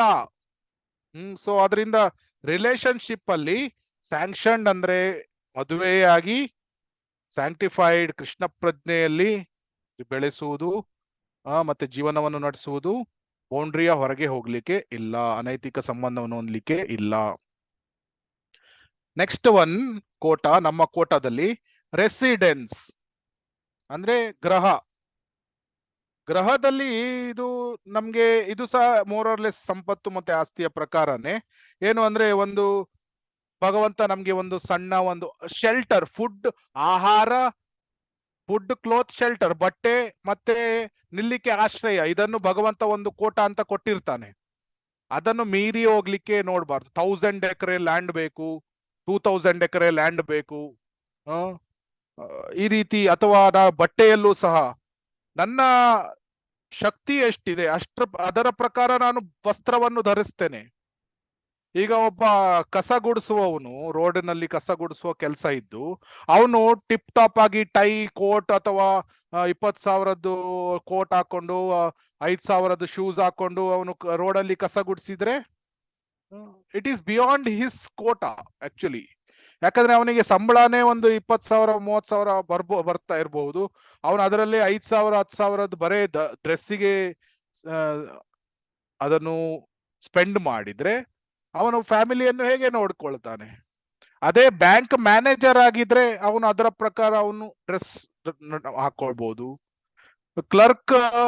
ಅವನು ಕ್ಲರ್ಕ್ ಪ್ರಕಾರನೇ ಡ್ರೆಸ್ ಅನ್ನು ಹಾಕ್ಬಹುದು. ಆದ್ರೆ ಈಗ ಅತಿಮಾನಿತ ಅಂತ ಹೇಳ್ತಾರೆ. ಅತಿಮಾನಿತ ಅಂದ್ರೆ ಈಗ ಫಾರ್ ಎಕ್ಸಾಂಪಲ್ ಶಾಸ್ತ್ರದ ಪ್ರಕಾರ ಶೂದ್ರ ಅವನು ಜಾಸ್ತಿ ರೆಸ್ಪೆಕ್ಟ್ ಅನ್ನು ಅವನು ಎಕ್ಸ್ಪೆಕ್ಟ್ ಮಾಡಬಾರ್ದು. ಆದ್ರೆ ಈಗ ಏನು, ಕೆಲವರು ಬಡ ಫ್ಯಾಮಿಲಿಯಿಂದ, ಕುಟುಂಬದಿಂದ ಬಂದಿರ್ತಾರೆ. ಆದ್ರೆ ಶೋ ಆಫ್ ಅಂದ್ರೆ ನಾವು ಏನು ಬಡವರಲ್ಲ, ನಮ್ಮ ಹತ್ರನೂ ಇದೆ ಅಂತ ತುಂಬಾ ಕಾಸ್ಟ್ಲಿ ವಸ್ತ್ರವನ್ನು ಧರಿಸುವುದು. ಅಥವಾ ಈಗ ಇಲ್ಲಿ ನಾವು ವಿಲೇಜಸ್ ಗಳಲ್ಲಿ ಹೋದ್ರೆ, ಮುಂಚೆ ಈ ಹಳ್ಳಿಗಳಲ್ಲೆಲ್ಲ ತುಂಬಾ ಸರಳವಾದ ಗೃಹವನ್ನು ಅವ್ರು ನಿರ್ಮಾಣ ಮಾಡ್ತಾ ಇದ್ರು. ಆದ್ರೆ ಈಗ ಅವನು ಯಾರೋ ಒಬ್ಬ ವಿಲೇಜರ್ ಹಳ್ಳಿಗ ಇದ್ರೆ ಅವನು, ನನ್ನ ಮಗ ಫಾರಿನ್ ಅಲ್ಲಿ ಇದ್ದಾನೆ, ಅವನು ನನ್ಗೆ ದುಡ್ಡು ಕಳಿಸ್ತಾ ಇದ್ದಾನೆ, ದೊಡ್ಡ ಮನೆ ಕಟ್ಟು, ದೊಡ್ಡ ಬಂಗ್ಲೆ, ಅದು ಸಹ ವ್ಯವಸಾಯದ ಲ್ಯಾಂಡ್ ಅಲ್ಲಿ ದೊಡ್ಡ ಬಂಗ್ಲೆ ಕಟ್ಟಿ ಅಲ್ಲಿ ಕಲರ್ಫುಲ್ ಪೇಂಟಿಂಗ್ ಹಾಕಿ, big house for show off, 5-6 BHK houses. So ಅಗತ್ಯ ಇಲ್ಲ. Keep it simple. Again simple living, high thinking. ಬೇರೆಯವರಿಗೆ ಶೋ ಆಫ್ ಮಾಡುವ ಅಗತ್ಯ ಇಲ್ಲ. ಹಳ್ಳಿಯಲ್ಲಿ ತುಂಬಾ ಸರಳವಾದ ಒಂದು ಮನೆ, ಆಮೇಲೆ ಸರಳವಾದ ಜೀವನ, ಆಮೇಲೆ ಕೃಷ್ಣ ಪ್ರಜ್ಞಾ ಜೀವನ, ಹೈ ಥಿಂಕಿಂಗ್ ಮಾಡಿ ಶಾಸ್ತ್ರಗಳನ್ನು ಓದುವುದು, ಸ್ವಾಧ್ಯಾಯ ಮಾಡುವುದು, ಇದನ್ನು ಮಾಡಬಹುದು. ಸೊ ಆದ್ರೆ ಇಲ್ಲ. ಏನ್ ಮಾಡ್ತಾರೆ, ದೊಡ್ಡ ಮನೆಗಳನ್ನು ತೆಗೆದುಕೊಳ್ತಾರೆ, 4 BHK 5 BHK. ಆಮೇಲೆ EMI ಲೋನ್ಗಳನ್ನು ಲೈಫ್ ಲಾಂಗ್ ಕಟ್ಟುವುದು. ಸೊ ಈ ರೀತಿ ಇಲ್ಲ. ಓಕೆ, ನಮ್ಗೆ ಜೀವನ ಮಾಡ್ಲಿಕ್ಕೆ ಒಂದು ಸಣ್ಣ ಮನೆ ಬೇಕು, 1 BHK 2 BHK. ಸಣ್ಣ ನನ್ನ ಪಾಕೆಟ್ ಇಲ್ಲಿ ಎಷ್ಟು ನನ್ನ ಸಾಮರ್ಥ್ಯದ ಪ್ರಕಾರ ತೆಗೆದುಕೊಳ್ತೇನೆ, ನಾ ಆನಂದದಿಂದ ಇರ್ತೇನೆ. ಕೃಷ್ಣನನ್ನು ಜೀವನದ ಮಧ್ಯೆ ಇಟ್ಕೊಂಡು ನಾವು ಜೀವನವನ್ನು ನಡೆಸಬಹುದು. ಸೊ ಅದರಿಂದ ರೆಸಿಡೆನ್ಸ್ ಆಲ್ಸೋ ಏನು, ಭಗವಂತ ಕೊಟ್ಟಿರುವಂತಹ ನಮ್ಮ ಸಾಮರ್ಥ್ಯದ ಪ್ರಕಾರ ನಾವು ಮನೆಯನ್ನು ಮಾಡಿ ಅದನ್ನು, ಎರಡನೇ ಸ್ಯಾಂಕ್ಟಿಫೈಡ್ ಹೇಗೆ ಮಾಡುವುದು, ಕೃಷ್ಣನ್ ಪ್ರಜ್ಞಾ ಆಕ್ಟಿವಿಟೀಸ್ಗಳು, ಕೀರ್ತನೆ ಅಥವಾ ಬೆಳಿಗ್ಗೆ ಮಂಗಲಾರತಿ, ತುಳಸಿ ಆರತಿ, ನರಸಿಂಹ ಆರತಿ. ಸ್ಯಾಂಕ್ಟಿಫೈಡ್ ಮನೆಯನ್ನು ವೃಂದಾವನವನ್ನಾಗಿ ಮಾಡುವುದು. ಮೂರನೇದು 1000 acres 2000 acres, ಅದಕ್ಕೆಲ್ಲ ಆಸೆ ಮಾಡಬಹುದು. ದೊಡ್ಡ ಮನೆಗಳು ಅನಗತ್ಯವಾಗಿ ಏನೋ ಶೋ ಆಫ್ ಮಾಡ್ಲಿಕ್ಕೆ, ನನ್ನ ಮಗ ಫಾರಿನ್ ಅಲ್ಲಿ ಇದ್ದಾನೆ, ಈ ರೀತಿ ಬೌಂಡ್ರಿ ಕ್ರಾಸ್ ಮಾಡ್ಕೊಳ್ಬಾರ್ದು. ಸೊ ಇದು ಗ್ರಹದ ಬಗ್ಗೆ. Next position or post. Post ಅಂದ್ರೆ ನಮ್ಮ ಒಂದು ಏನೋ ಒಂದು ಈ ಸಮಾಜದಲ್ಲಿ ಒಂದು ಸ್ಥಾನ ಎಲ್ಲ ಇರ್ತದೆ. ಅದನ್ನು ನಾವು ಯಾವಾಗ್ಲೂ ಸ್ಯಾಂಕ್ಷನ್ ಅಂದ್ರೆ, ನಮ್ಗೆ ಭಗವಂತ ಯಾವ ಪೊಸಿಷನ್ ಅನ್ನು ಕೊಟ್ಟಿದ್ದಾನೆ ಅದನ್ನು ಸಂತೋಷದಿಂದ ಸ್ವೀಕಾರ ಮಾಡಿ, ಪ್ರಜ್ಞೆಯನ್ನು ಕೃಷ್ಣ ಪ್ರಜ್ಞೆಯನ್ನಾಗಿಟ್ಟು ಭಗವಂತನನ್ನು ಜೀವನದ ಮಧ್ಯೆ ಇಡಬೇಕು. ಇದಕ್ಕೆ ಉತ್ತಮ ಉದಾಹರಣೆ ಯಾರ್ಯಾರು? ಯುಧಿಷ್ಠಿರ ಮಹಾರಾಜ, ಅಂಬರೀಷ ಮಹಾರಾಜ, ಪೃಥು ಮಹಾರಾಜ, ಪರೀಕ್ಷಿತ ಮಹಾರಾಜ, ಅವರೆಲ್ಲ ಹೇಗೆ ತುಂಬಾ ಎಲ್ಲ ರಾಜ್ಯ ಅವ್ರದೇ ಆದ್ರಿದ್ರು ಸಹ ನಾನು ಭಗವಂತನ ಮೇಲೆ ಅವಲಂಬಿತನಾಗಿ ಇದ್ದೇನೆ. ಅವರಿಗೆ ಪೊಸಿಷನ್, ಕಿಂಗ್ ಪೊಸಿಷನ್ ಇತ್ತು, ರಾಜರು, ಆದ್ರೆ ಕೃಷ್ಣ ಪ್ರಜ್ಞೆಯನ್ನು ಹೊಂದಿದ್ರು. ರಾಜ್ಯವನ್ನು ಹೇಗೆ ಆಳ್ತಾ ಇದ್ರು? Like A father. ಎಲ್ಲಾ ಪ್ರಜೆಗಳು ಕೃಷ್ಣ ಪ್ರಜ್ಞೆಯನ್ನು ಹೊಂದಿರಬೇಕು. ಅವರ ಉದ್ಧಾರಕ್ಕಾಗಿ ಯಜ್ಞ ಯಾಗಾದಿಗಳನ್ನು ಮಾಡುವುದು, ಹರಿನಾಮ ಸಂಕೀರ್ತನೆಯನ್ನು ಮಾಡುವುದು, ಮತ್ತೆ ಅವರಾಗಿಯೇ ಅವರು ಯಾವುದೇ ಸ್ಮೋಕಿಂಗ್ ಗಳನ್ನು ಮಾಡ್ತಾ ಇರ್ಲಿಲ್ಲ, ಅಥವಾ ಲಿಕ್ಕರ್ ಗಳನ್ನು ಕುಡಿಯುವುದು ಇದನ್ನು ಮಾಡ್ತಾ ಇರ್ಲಿಲ್ಲ. ವಿಮನೈಸಿಂಗ್, ಇಲಿಸಿಟ್ ಕನೆಕ್ಷನ್ಸ್ ಗಳನ್ನು ಇಟ್ಕೊಳ್ಳುವುದು, ಆ ರೀತಿ ಮಾಡ್ತಾ ಇರ್ಲಿಲ್ಲ. ಆದ್ರೆ ಈಗದ ಪೊಲಿಟಿಷಿಯನ್ಸ್ ಪೊಸಿಷನ್ ಏನಾದ್ರೂ ಸಿಕ್ಕಿದ್ರೆ ಏನ್ ಮಾಡ್ತಾರೆ? ಎಲ್ಲ ಪೊಲಿಟಿಷಿಯನ್ಸ್ಗಳು ಪೋಸ್ಟ್ ಅಥವಾ ಒಳ್ಳೆ ಪೋಸ್ಟ್ ಸಿಕ್ತು, ಎಲ್ಲಾ ರೀತಿಯ ಅನೈತಿಕ ವಿಷಯಗಳು, ಸ್ಮೋಕಿಂಗ್ ಅಥವಾ ಡ್ರಿಂಕಿಂಗ್ ಗಳನ್ನು ಮಾಡಬಹುದು. ಅದು ಕೋಟಾದ ಹೊರಗೆ, ಬಿಯಾಂಡ್ ಕೋಟಾ. ಆದ್ರೆ ರಾಜರು ಆ ರೀತಿ ಆಲೋಚನೆ ಮಾಡ್ತಾ ಇರಲಿಲ್ಲ. No thought of exploitation. ಅವರಿಗೆ ಆ ಅಧಿಕಾರ ಇದ್ರೂ ಸಹ ಅವರು ಬೇರೆಯವರನ್ನು ಎಕ್ಸ್ಪ್ಲಾಯ್ಟ್ ಮಾಡ್ತಾ ಇರಲಿಲ್ಲ. ಅವರು ಅವರ ಉದ್ಧಾರಕ್ಕಾಗಿ ಕೆಲಸವನ್ನು ಮಾಡ್ತಾ ಇದ್ರು. ಸೊ ಆದ್ರಿಂದ ಇಲ್ಲಿ ಪೊಸಿಷನ್ ಅನ್ನು ಯಾವಾಗ್ಲೂ ಸ್ಯಾಂಕ್ಷನ್ಡ್, ಏನು ಭಗವಂತ ನಮ್ಗೆ ಯಾವ ಪೊಸಿಷನ್ ಅನ್ನು ಕೊಟ್ಟಿದ್ದಾನೆ ಅದನ್ನು ಸ್ವೀಕಾರ ಮಾಡುದು ಸಂತೋಷದಿಂದ. ನಾವು ರಾಜ ಇರಬಹುದು ಅಥವಾ ಮಿನಿಸ್ಟರ್ ಇರಬಹುದು, ಯಾವುದೇ ಪೋಸ್ಟ್ ಇರಬಹುದು, ಅದನ್ನು ಸ್ವೀಕಾರ ಮಾಡಿ ಸ್ಯಾಂಕ್ಟಿಫೈಡ್ ಹೇಗೆ ಮಾಡುವುದು? ಕೃಷ್ಣನ ಮೇಲೆ ಅವಲಂಬಿತವಾಗಿ ಕೃಷ್ಣನ ಸಂತೋಷಕ್ಕಾಗಿ ಕೆಲಸವನ್ನು ಮಾಡುವುದು, ಪೋಸ್ಟ್ ಅನ್ನು ಮಾಡುವುದು. ಆಮೇಲೆ ಕೋಟಾ, ಬಿಯಾಂಡ್ ಕೋಟಾ ಏನು? ಬಿಯಾಂಡ್ ಕೋಟಾದ ಹೊರಗೆ ಹೋಗುದಂದ್ರೆ ಸ್ಮೋಕಿಂಗ್ ಮಾಡೋದು ಅಥವಾ ವುಮನೈಸಿಂಗ್, ಈ ರೀತಿ ಅದನ್ನು ಬೇರೆಯವ್ರನ್ನ ಎಕ್ಸ್ಪ್ಲಾಯ್ಟ್ ಮಾಡೋದು, ಮಿಸ್ಯೂಸ್ ಮಾಡೋದು, ಇದನ್ನೆಲ್ಲ ಮಾಡಬಾರ್ದು. ಸೊ ಇದು ಪೊಸಿಷನ್ ಅಥವಾ ಪೋಸ್ಟ್ ಬಗ್ಗೆ. ಇನ್ನೊಂದು ಡಾಮಿನೇಷನ್. ಡಾಮಿನೇಷನ್ ಅಂದ್ರೆ ನಾವೀಗ ಬೇರೆಯವರ ಮೇಲೆ ನಮ್ಮ ಒಂದು ಪ್ರಭಾವವನ್ನು ಬೀರ್ಬೇಕಾದ್ರೆ ನಮ್ಮ ಮೇಲೆ ಕೆಲವು ಜೀವಿಗಳು ಅವಲಂಬಿತವಾಗಿರ್ಬಹುದು, ಅವರನ್ನು ನಾವು ಎಕ್ಸ್ಪ್ಲಾಯ್ಟ್ ಮಾಡಬಾರ್ದು. ಈಗ ಉದಾಹರಣೆಗೆ ಮನುಷ್ಯನ ಮೇಲೆ ಪ್ರಾಣಿಗಳು ಅವಲಂಬಿತವಾಗಿದೆ, ದನ, ನಾಯಿ. ಈಗ ಅವ್ರು ಏನ್ ಮಾಡ್ತಾರೆ? ಈಗ ದನಗಳಿಗೆ ಸಾಮರ್ಥ್ಯ ಇಲ್ಲ ಅವ್ರು ಪ್ರೊಟೆಸ್ಟ್ ಮಾಡ್ಲಿಕ್ಕೆ. ದನಗಳನ್ನು ಕೊಲ್ಲಿ, ಪ್ರಾಣಿಗಳನ್ನು ಕೊಲ್ಲಿ, ಸ್ಲಾಟರ್ ಹೌಸಸ್, ಅಥವಾ ಸಣ್ಣ ಮಕ್ಕಳು ಹೊಟ್ಟೆಯಲ್ಲಿದ್ದಾಗ ಅಬಾರ್ಷನ್ ಮಾಡಿಬಿಡು. ಯಾಕೆಂದ್ರೆ ಯಾವುದೋ ಸಂಬಂಧದಿಂದ ಅಥವಾ ಯಾವುದೋ ಇದರಿಂದ ಹುಟ್ಟಿಬಿಟ್ಟಿದೆ, ಜಸ್ಟ್ ಡೂ ಅಬಾರ್ಷನ್. ಈ ರೀತಿ ಮಾಡಿಬಿಟ್ರೆ ಏನಾಗ್ತದೆ? ಕೋಟಾದ ಹೊರಗೆ ಹೋಗ್ತದೆ. ಡಾಮಿನೇಷನ್ ಅಂದ್ರೆ ನಮ್ಮ ಮೇಲೆ ಅವಲಂಬಿತವಾಗಿರುವವರನ್ನು ನಾವು, ಇವರು ಭಗವಂತ ನಮಗೆ ನನ್ನ ಸ್ವಾಧೀನದಲ್ಲಿ ಕೊಟ್ಟಿದ್ದಾನೆ, ಇವರನ್ನು ನಾನು ಚೆನ್ನಾಗಿ ನೋಡ್ಕೊಳ್ಬೇಕು. ದನಗಳನ್ನು ಕೃಷ್ಣನ ಇಚ್ಛೆ, ಅವನು ಇಷ್ಟವಾದ ಒಂದು ಪ್ರಾಣಿ, ದನಕ್ಕೆ ಅದನ್ನು ಚೆನ್ನಾಗಿ ನೋಡ್ಕೊಂಡು ಗೋಮಾತಾ, ಗೋಪೂಜಾ ಇದನ್ನು ಮಾಡುವುದು, ಅದಕ್ಕೆ ರಕ್ಷಣೆಯನ್ನು ಕೊಡುವುದು, ಸ್ತ್ರೀಯರಿಗೆ ರಕ್ಷಣೆಯನ್ನು ಕೊಡುವುದು, ಮಕ್ಕಳಿಗೆ ರಕ್ಷಣೆಯನ್ನು ಕೊಡುವುದು, ಮತ್ತೆ ಅದನ್ನು ಸ್ಯಾಂಕ್ಟಿಫೈ ಹೇಗೆ ಮಾಡುವುದು? ಎಲ್ಲ ಭಗವಂತನ ಸೇವೆಯಲ್ಲಿ ಉಪಯೋಗಿಸುವುದು. ಮಕ್ಕಳಿಗೆ ಕೃಷ್ಣ ಪ್ರಜ್ಞೆಯನ್ನು ಕಳಿಸುವುದು, ಪ್ರಾಣಿಗಳಿಗೆ ಪ್ರಸಾದ ನೀಡುವುದು, ಅವರಿಗೆ ಸಹ ಅವನು ಈಗ ದನದಿಂದ ಬಂದ ಹಾಲನ್ನು ಭಗವಂತನಿಗೆ ನೈವೇದ್ಯ ಮಾಡುವುದು. ಸೊ ಈ ರೀತಿ ಇದನ್ನು ಸ್ಯಾಂಕ್ಟಿಫೈ ಮಾಡ್ಬೋದು. ಅಬಾರ್ಷನ್, ಅನಿಮಲ್ ಸ್ಲಾಟರ್ ಇದನ್ನೆಲ್ಲ ಮಾಡಬಾರ್ದು. ನೆಕ್ಸ್ಟ್, ನಿದ್ರೆ. ನಿದ್ರೆಯಲ್ಲಿ ನಮ್ಮ ಕೋಟ ಎಷ್ಟು? ಯಾರು ಹೇಳ್ತೀರಿ?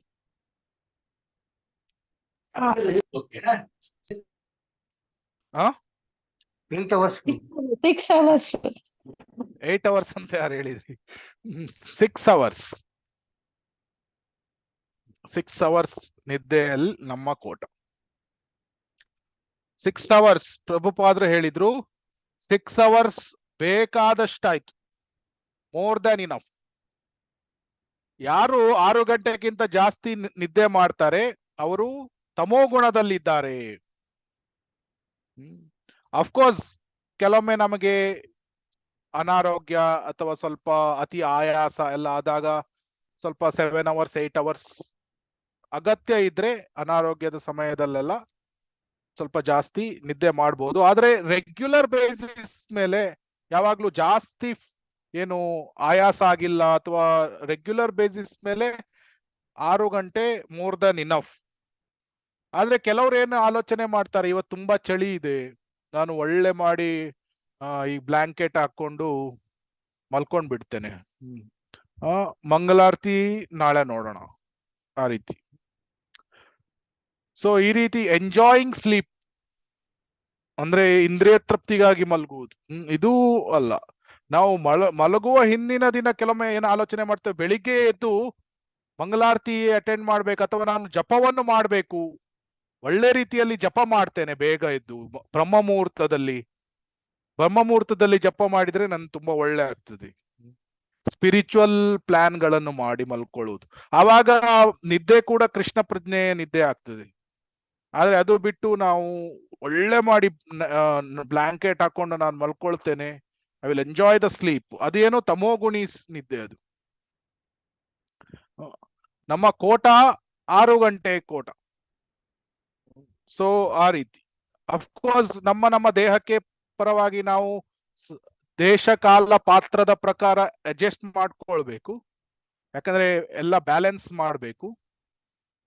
ಬಟ್ ಮೋರ್ ಆರ್ ಲೆಸ್ ಒಬ್ಬನಿಗೆ ಆರೋಗ್ಯಕರವಾಗಿ ಇರ್ಲಿಕ್ಕೆ 6 ಗಂಟೆ ಸಾಕು ಅಂತ ಶ್ರೀಲ ಪ್ರಭುಪಾದರು ಹೇಳಿದ್ದಾರೆ. ಸೊ ಇದರಲ್ಲಿ ಸ್ಯಾಂಕ್ಷನ್ಡ್ ಏನಿದೆ, ಸ್ಯಾಂಕ್ಷನ್ಡ್ 6 ಗಂಟೆ, ಸ್ಯಾಂಕ್ಟಿಫೈಡ್ ಅಂದ್ರೆ ಸ್ಪಿರಿಚುವಲ್ ಪ್ಲಾನ್ ಗಳನ್ನು ಮಾಡಿ ಬ್ರಹ್ಮ ಮುಹೂರ್ತದಲ್ಲಿ ಎದ್ದೇಳಲಿಕ್ಕೆ ಪ್ಲಾನ್ ಮಾಡಿ ಅದರ ಪ್ರಕಾರ ನಿದ್ದೆಯನ್ನು ಮಾಡುವುದು, ಕೃಷ್ಣ ಪ್ರಜ್ಞಾ ಸ್ವಪ್ನಗಳು ಬೀಳುವುದು. ಆಮೇಲೆ ಬಿಯಾಂಡ್ ಕೋಟಾ ಏನು, ಎಂಜಾಯಿಂಗ್ ಸ್ಲೀಪಿಂಗ್ 10 ಗಂಟೆ 12 ಗಂಟೆ ಅಥವಾ ದಿನದುದ್ದಕ್ಕೂ ಮಲ್ಗುವುದು, ಅಥವಾ ಮಧ್ಯಾಹ್ನದ ಸಮಯದಲ್ಲಿ 4-5 ಗಂಟೆ ಮಲ್ಕೊಳ್ಳುವುದು. ಓಕೆ, ಮಧ್ಯಾಹ್ನ ತುಂಬಾ ಆಯಾಸ ಆಗಿದ್ರೆ 1 hour to 1.5 hours ಹೀಗೆ ಕೆಲವೊಮ್ಮೆ ಅಪರೂಪಕ್ಕೆ ಮಲ್ಕೊಳ್ಬಹುದು. ಎವ್ರಿ ಡೇ 3-4 hours ಮಧ್ಯಾಹ್ನ, 8 ಗಂಟೆ ರಾತ್ರಿ, 12 hours 14 hours ನಿದ್ದೆ, ಇಟ್ ಇಸ್ ಬಿಯಾಂಡ್ ಕೋಟಾ. ಈಗ ನೆಕ್ಸ್ಟ್ ರಿಕ್ರಿಯೇಷನ್. ರಿಕ್ರಿಯೇಷನ್ ಅಂದ್ರೆ ಯಾವುದು, ಇದು ಕನ್ನಡ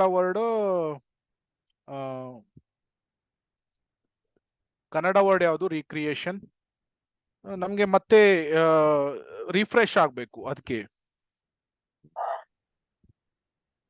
ಇದಕ್ಕೆ ನಾವು ಸ್ಯಾಂಕ್ಷನ್ಡ್ ಯಾವ್ದಿದೆ, ಬ್ರಿಸ್ಕ್ ವಾಕ್ ಮಾಡಬಹುದು, ಪಾರ್ಕಿಗೆ ಹೋಗಿ ಸ್ವಲ್ಪ ಸಮಯವನ್ನು ಸ್ಪೆಂಡ್ ಮಾಡಬಹುದು, ಸ್ಕಿಪ್ಪಿಂಗ್ ಮಾಡಬಹುದು, ಸೂರ್ಯ ನಮಸ್ಕಾರಗಳನ್ನು ಮಾಡಬಹುದು, ಪ್ರಾಣಾಯಾಮ ಮಾಡಬಹುದು, ಯೋಗ ಮಾಡಬಹುದು, ಸ್ವಿಮ್ಮಿಂಗ್ ಮಾಡಬಹುದು, ಕಬಡ್ಡಿ, ಕುಸ್ತಿ, ಇದನ್ನು ಅಥವಾ ಹಾರ್ಮೋನಿಯಂ ಬಾರಿಸಬಹುದು, ಮೃದಂಗ, ಕೊಳಲು ಊದಬಹುದು, ಸಾಂಗ್ ಗಳನ್ನು ಹಾಡಬಹುದು, ಅಂದ್ರೆ ಕೃಷ್ಣ ಪ್ರಜ್ಞೆಯ ಭಜನ್ಸ್ ಗಳನ್ನು, ಪೇಂಟಿಂಗ್ಸ್ ಗಳು, ಸಾಂಸ್ಕ್ರಿಟ್ ಶ್ಲೋಕಗಳು. ಸೊ ಇದೆಲ್ಲ ಸ್ಯಾಂಕ್ಟಿಫೈಡ್ ಏನಾಗ್ತದೆ, ಕೃಷ್ಣನಿಗೆ ಕನೆಕ್ಟ್ ಮಾಡುವುದು. ನಾನು ಯಾಕೆ ಸ್ವಿಮ್ಮಿಂಗ್ ಮಾಡ್ತಾ ಇದ್ದೇನೆ, ನನ್ನ ದೇಹವನ್ನು ಚೆನ್ನಾಗಿ ಏನು ಹೇಳಿದ್ರಿ ಮಾತಾಜಿ?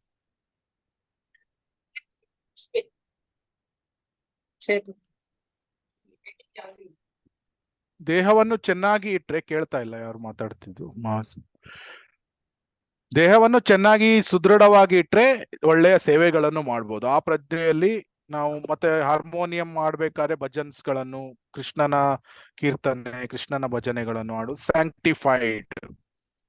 ಬಿಯಾಂಡ್ ಕೋಟಾ ಯಾವುದು, ಸಿನಿಮಾ ನೋಡುವುದು, ಹಾರರ್ ಮೂವಿಗಳನ್ನು ನೋಡುವುದು, ಬೇರೆ ಬೇರೆ ಯೂಟ್ಯೂಬ್ ಬೇಡದೇ ಇದ್ದಿದ್ದ ಸಾಂಗ್ಸ್ ಗಳನ್ನು ನೋಡುವುದು, ಅಥವಾ ಬೇಡದೇ ಇದ್ದಿದ್ದು ವಿಡಿಯೋಸ್ ಗಳನ್ನು ನೋಡುವುದು, ಇದೆಲ್ಲ ಬಿಯಾಂಡ್ ಕೋಟಾಸ್ ಇದು. ಅದಕ್ಕೆ ಒಬ್ಬ ಭಕ್ತ ಹೇಳ್ತಾ ಇರ್ತಾನೆ, ಇದ್ದವನು ಏನು, ನನಗೆ ಮಾಯಾಕ್ಕೆ ಹೋಗಿ ನೋಡ್ಬೇಕು, ಮಾಯಾದೇವಿ ಎಷ್ಟು ಸ್ಟ್ರಾಂಗ್ ಇದ್ದಾಳೆ, ಅಥವಾ ನನ್ಗೆ ನಾನು ಯಾವ ಮಾಯೆಗೆ ಒಳಗಾಗುದಿಲ್ಲ ಅಂತ ನನ್ಗೆ ನೋಡ್ಬೇಕು, ಆದ್ರಿಂದ ನಾನು ಮಾಯೆಯನ್ನು ಟೆಸ್ಟ್ ಮಾಡ್ತೇನೆ ಅಂತ. ಸೊ ಮಾಯೆಯನ್ನು ಟೆಸ್ಟ್ ಮಾಡುವುದಂದ್ರೆ ಏನು? ಅವನ್ ಅಂದ್ರೆ ಆ ರೀತಿ ಟೆಸ್ಟ್ ಮಾಡಿದ್ರೆ ಅವನು ಮತ್ತೆ ಕೃಷ್ಣ ಪ್ರಜ್ಞೆಗೆ ಬರುವ ಸಾಧ್ಯತೆ ಇದೆಯಾ? ಅದಕ್ಕೆ ಶಿಲಾ ಪ್ರಭುಪಾದ್ರೆ ಏನ್ ಹೇಳ್ತಾ ಇದ್ರು, ನಾವು ಒಂದು ಮಲ ಇದ್ರೆ ಮಲ ಎಷ್ಟು ಹಾರಿಬಲ್ ಇದೆ ಅಂತ ಅದನ್ನು ತಿಂದು ನೋಡ್ಬೇಕಂತಿಲ್ಲ. ಇಟ್ಸ್ ಮಲವೇ ಅದು. ಮಲ ಅದು ಹಾರಿಬಲ್ಲೇ ಇರ್ತದೆ. ಮತ್ತೆ ಅದರಲ್ಲಿ ಏನು ಅದು ರುಚಿಯಾಗಿರು ಟೇಸ್ಟಿ ಅದು ಆ ರೀತಿ ಏನಿಲ್ಲ. ಮಲ ಅಂದ್ರೆ ಮಲವೇ ಅದು. ನ್ಯಾಸ್ಟಿ, ಇಟ್ಸ್ ಅ ನ್ಯಾಸ್ಟಿ. ಸೊ ಅದೇ ರೀತಿ ಬ್ಯಾಡ್ ಅಸೋಸಿಯೇಷನ್ ಇಸ್ ನ್ಯಾಸ್ಟಿ. ಸ್ಟೂಲ್. ಮತ್ತೆ ಅದರಲ್ಲಿ ನಾನು ಮಾಯೆಯನ್ನು ಟೆಸ್ಟ್ ಮಾಡಿ ನೋಡ್ತೇನೆ, ಮಾಯೆಯಲ್ಲಿದ್ದು ಎಂಜಾಯ್ ಮಾಡಿ ನೋಡ್ತೇನೆ, ಆಮೇಲೆ ನನ್ಗೆ ಯಾವ ಯಾವ ಎಂಜಾಯ್ಮೆಂಟ್ ಆಗುದಿಲ್ಲ ಅಂತ ಅದನ್ನು ನೋಡ್ತೇನೆ. ಸೊ ಆ ರೀತಿಯ ಆ ಭಾವನೆಗಳನ್ನು ಇಟ್ಕೊಂಡಿರ್ಬೋದು. ಸೊ ಇದು ರಿಕ್ರಿಯೇಷನ್ ಅಲ್ಲಿ ನಮ್ಗೆ ಗೊತ್ತಾಯ್ತು ಯಾವ್ಯಾವುದು ಸ್ಯಾಂಕ್ಷನ್ಡ್, ಸ್ಯಾಂಕ್ಟಿಫೈಡ್ ಮತ್ತೆ ಬಿಯಾಂಡ್ ಕೋಟಾ. ಸ್ಪೋರ್ಟ್ಸ್ ಕೂಡ ಮೋರ್ ಆರ್ ಲೆಸ್ ಇದೆ. ಏನು ದೇಹವನ್ನು ಸುದೃಢವಾಗಿ ಇಟ್ಕೊಳ್ಳುವಂತ ಯೋಗಾಸನಗಳು ಅಥವಾ ಕಬಡ್ಡಿ, ಇದು ಕುಸ್ತಿಗಳನ್ನು ಮಾಡಬಹುದು. ಎಕ್ಸ್ಟರ್ನಲಿ ಬಾಡಿ ಕೆಲವೊಮ್ಮೆ ಯೋಗಾಸನ ಮಾಡಿದ್ರೆ ಬಾಹ್ಯವಾಗಿ ಒಂದೇ ರೀತಿ ಕಾಣ್ಬಹುದು, ಆದ್ರೆ ಆಂತರಿಕವಾಗಿ ಇಂಟರ್ನಲ್ ರೆಸಿಸ್ಟೆನ್ಸ್ ಅಥವಾ ಈ ನಮ್ಮ ಶಕ್ತಿ, ಇಂಟರ್ನಲ್ ಶಕ್ತಿ ಜಾಸ್ತಿ ಆಗಿ ಇರ್ತದೆ. ಜಿಮ್ಮಿಗೆ ಹೋದ್ರೆ ಬರೇ ಮಸಲ್ ಬಿಲ್ಡ್ ಆಗ್ತದೆ. ಬಿಯಾಂಡ್ ಕೋಟಾ ಏನು? ಜಿಮ್ಮಿಗೆ ಹೋಗಿ ನಾನು ಮಸಲ್ ಬಿಲ್ಡ್ ಮಾಡಿ ಅಪೋಸಿಟ್ ಸೆಕ್ಸ್ ಅನ್ನು ಅಟ್ರಾಕ್ಟ್ ಮಾಡ್ತೇನೆ, ಸ್ತ್ರೀಯರನ್ನು ಅಟ್ರಾಕ್ಟ್ ಮಾಡ್ತೇನೆ ಅಥವಾ ಪುರುಷರನ್ನು ಅಟ್ರಾಕ್ಟ್ ಮಾಡ್ತೇನೆ. ಈ ರೀತಿ ಜಿಮ್ಮಿಗೆ ಹೋಗುದು ಇದು ಬಿಯಾಂಡ್ ಕೋಟಾ. ಮಸಲ್ ಬಿಲ್ಡ್ ಮಾಡುವುದು ಅಥವಾ ಶೋ ಆಫ್ ಮಾಡುವುದು, ಅದು ಬಿಯಾಂಡ್ ಕೋಟಾ. ಸೊ ಇದೆಲ್ಲ ಈಗ ನಾವು ಬಿಯಾಂಡ್ ಕೋಟಾ ನೋಡಿದ್ವಿ. ಯಾವುದು? ಆಹಾರ, ಆಸ್ತಿ, ಸಂಪತ್ತು, ಆಮೇಲೆ ಕಾರ್ಯ, ಪ್ರಯಾಸ, ಇದ್ರಲ್ಲೆಲ್ಲ ನೋಡಿದ್ವಿ. ಸಂಬಂಧದಲ್ಲಿ ಯಾವುದು? ಕೋಟಾ, ಗ್ರಹ, ಮತ್ತೆ ಪೊಸಿಷನ್, ಆಮೇಲೆ ಡಾಮಿನೇಷನ್ಸ್, ನಿದ್ರೆ, ರಿಕ್ರಿಯೇಷನ್, ಮತ್ತೆ ಸ್ಪೋರ್ಟ್ಸ್, ಗೇಮ್ಸ್. ಇದರಲ್ಲಿ ಎಲ್ಲ ಕೋಟವನ್ನು ನೋಡಿದ್ವಿ. ಇದು ಕೋಟ. ಸೊ ಇದು ಭಗವಂತ ನಮ್ಗೆ ಇದು ತೇನ ತೆಕ್ತೇನ ಪುಂಜೀತ ಕೋಟ. ಭಗವಂತ ಕೊಟ್ಟಿರುವ ಕೋಟವನ್ನು ನಾವು ಸ್ವೀಕಾರ ಮಾಡಬೇಕು. ಸುಮ್ನೆ ಕೋಟಾದ ಹೊರಗೆ ಹೋದ್ರೆ ಸುಮ್ನೆ ತೊಂದ್ರೆ. ನಾವು ಸುಮ್ನೆ ತೊಂದರೆಯನ್ನು ಆಹ್ವಾನ ಮಾಡ್ಕೊಳ್ತೇವೆ ಅಷ್ಟೇ, ಇನ್ನು ಬೇರೆ ಏನು ಇಲ್ಲ. ಸೊ ಇಲ್ಲಿ 2ನೇ ಪಾರದಲ್ಲಿ ಈಶೋಪನಿಷತ್ತು ಯಜುರ್ವೇದದ ಒಂದು ಪಾರ್ಟ್ ಅಂತ ವಿಸ್ತಾರವಾಗಿ ಹೇಳಿದ್ದಾರೆ. ಸೊ ಯಾರಾದ್ರೂ 3ನೇ ಪ್ಯಾರ ಓದಿ ದಯವಿಟ್ಟು.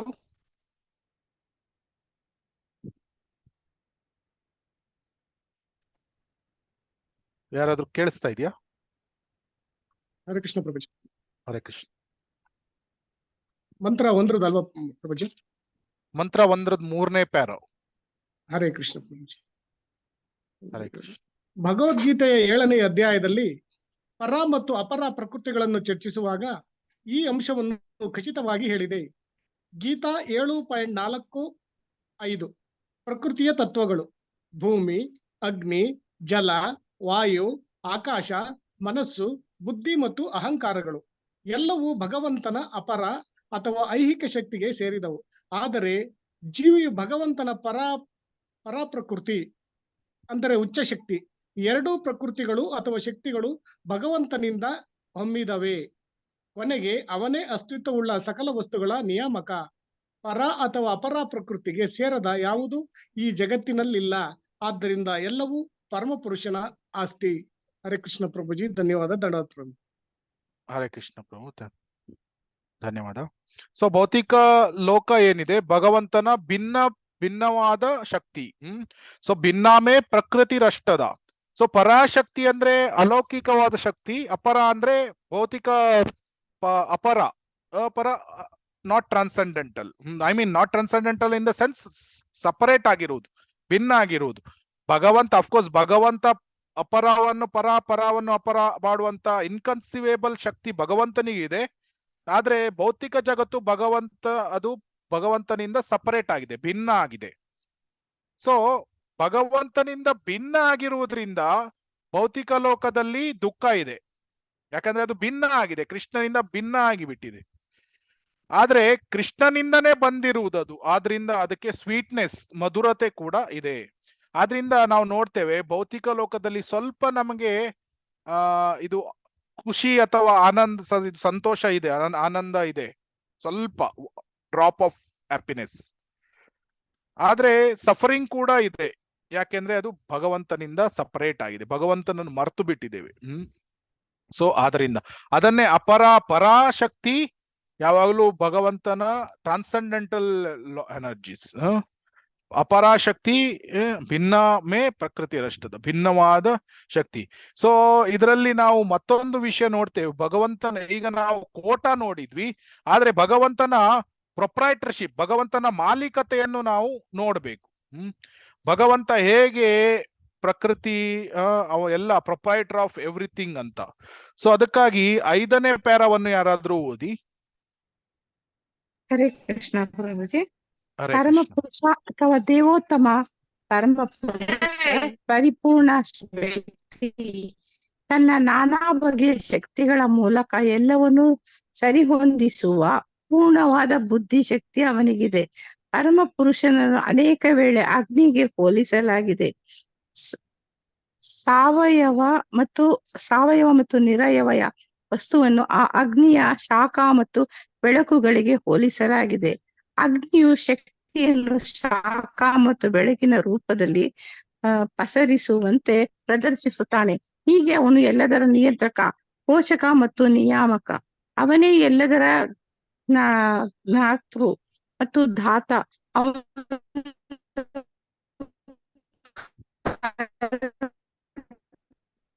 ಅವನಿಗೆ ನಿಲುಕದ ಶಕ್ತಿಗಳನ್ನು ಶಕ್ತಿ, ಸೌಂದರ್ಯ, ಜ್ಞಾನ.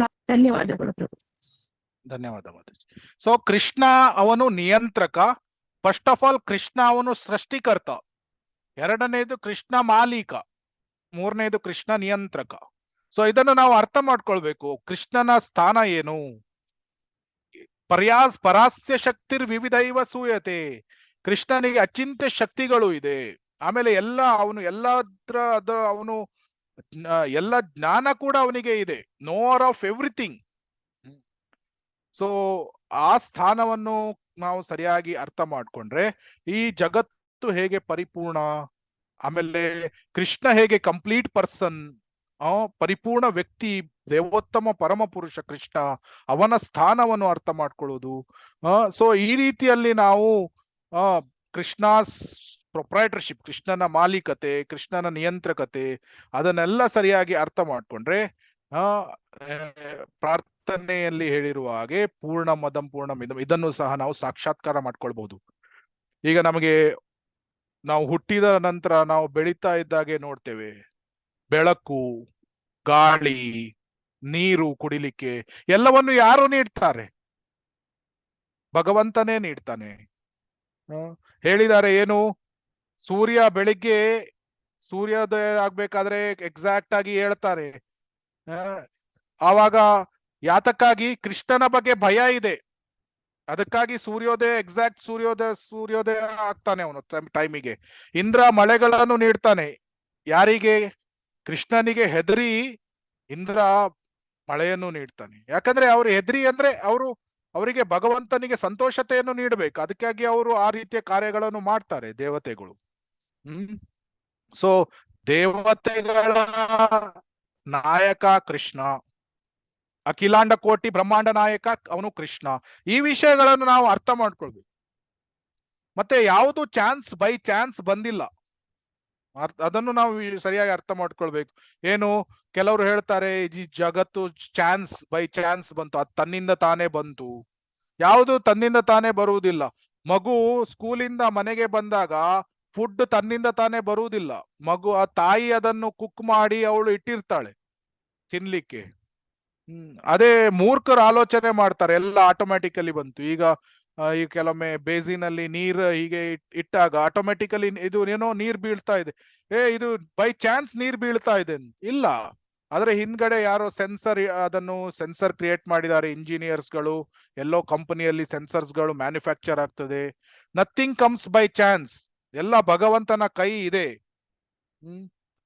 ಸೊ ನಾವು ಆಹಾರದ ಆಹಾರಕ್ಕಾಗಿ ಭಗವಂತನ ಮೇಲೆ ಅವಲಂಬಿತವಾಗಿದ್ದೇವೆ.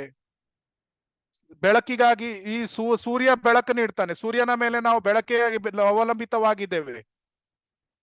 ಫಸ್ಟ್ ಆಫ್ ಆಲ್ ನಾವು ಅದನ್ನ ಅರ್ಥ ಮಾಡ್ಕೊಳ್ಬೇಕು, ಅದನ್ನು ವಾಚ್ ಮಾಡಿ. ಏನು ಸೂರ್ಯ ದೇವ ನಮ್ಗೆ ಬೆಳಕು ನೀಡ್ತಾ ಇದ್ದಾನೆ, ಆಮೇಲೆ ನಾವು ಅದರ ಮೇಲೆ ಅವಲಂಬಿತರಾಗಿ ಇದ್ದೇವೆ.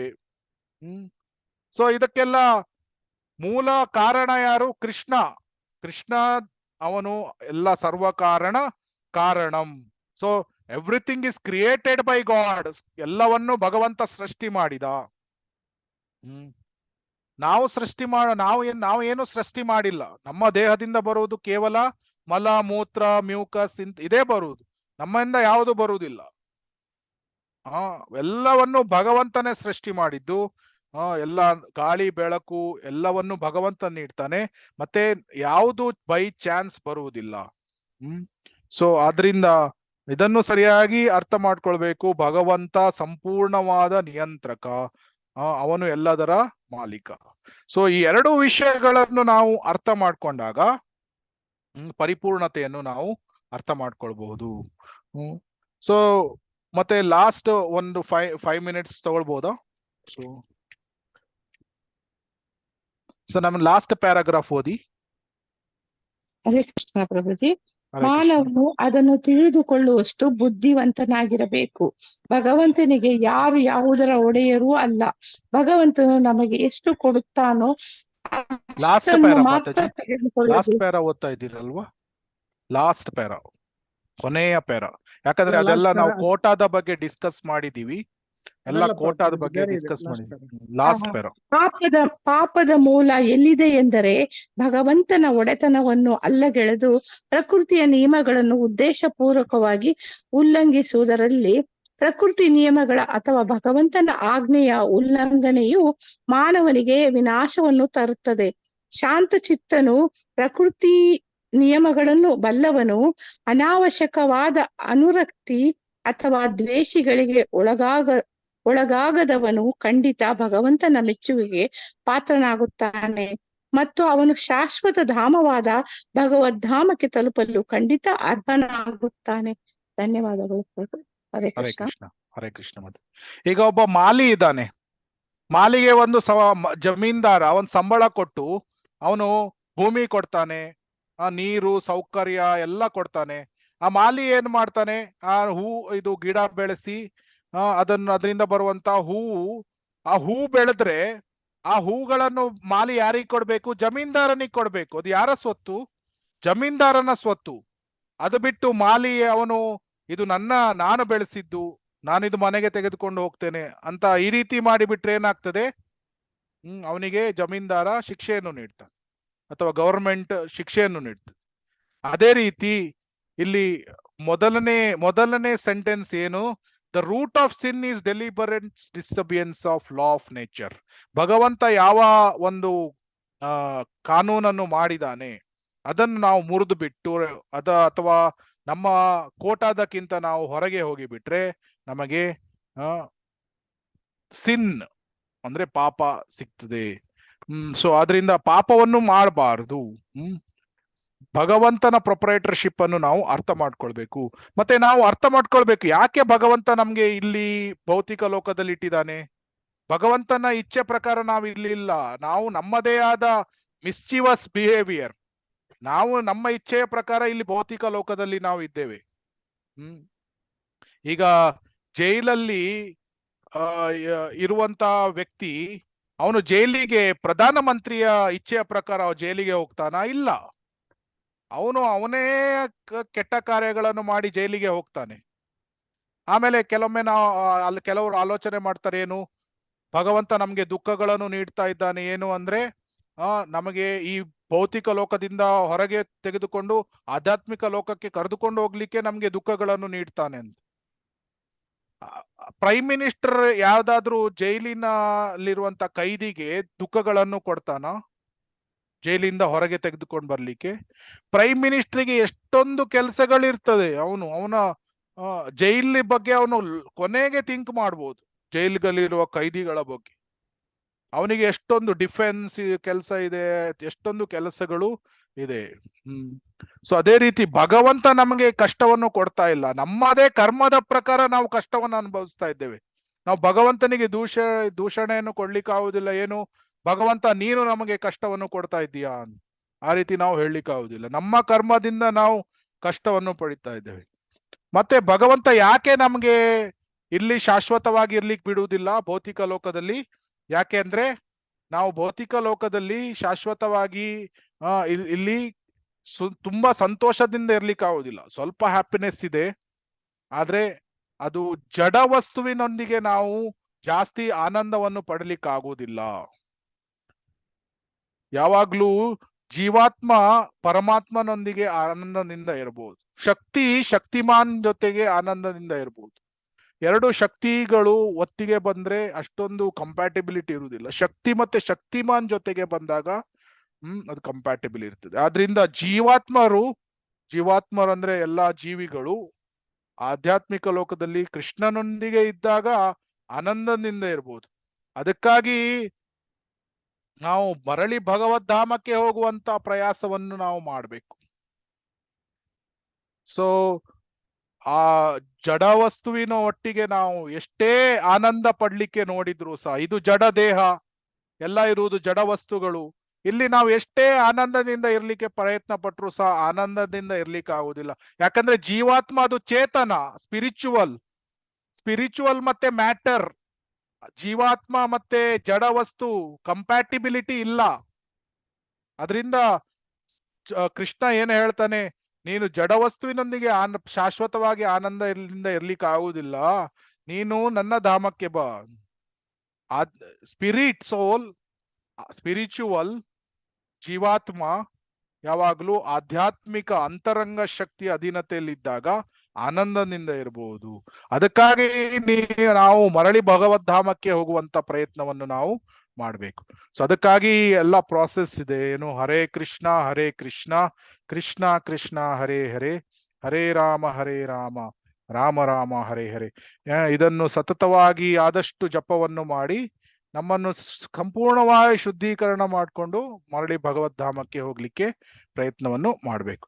ಸೊ ಇವತ್ತು ನಾವು ನೋಡಿದ್ವಿ ಎಲ್ಲ ಮಧ್ಯ ಎಲ್ಲ ಇರುವಂತ ಪ್ಯಾರಾಗ್ರಾಫ್ಗಳದು ಕೋಟಾದ ಬಗ್ಗೆ.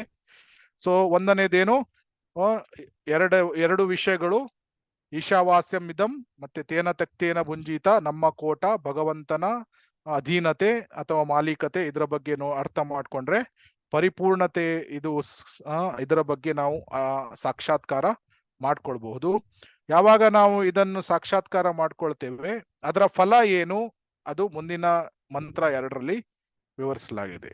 ಹರೇ ಕೃಷ್ಣ. ಏನಾದರೂ ಪ್ರಶ್ನೆಗಳು ಅಥವಾ ಕಮೆಂಟ್ ಸಜೆಷನ್ಸ್ ಇದ್ರೆ ಹೇಳ್ಬೋದು. Hare Krishna.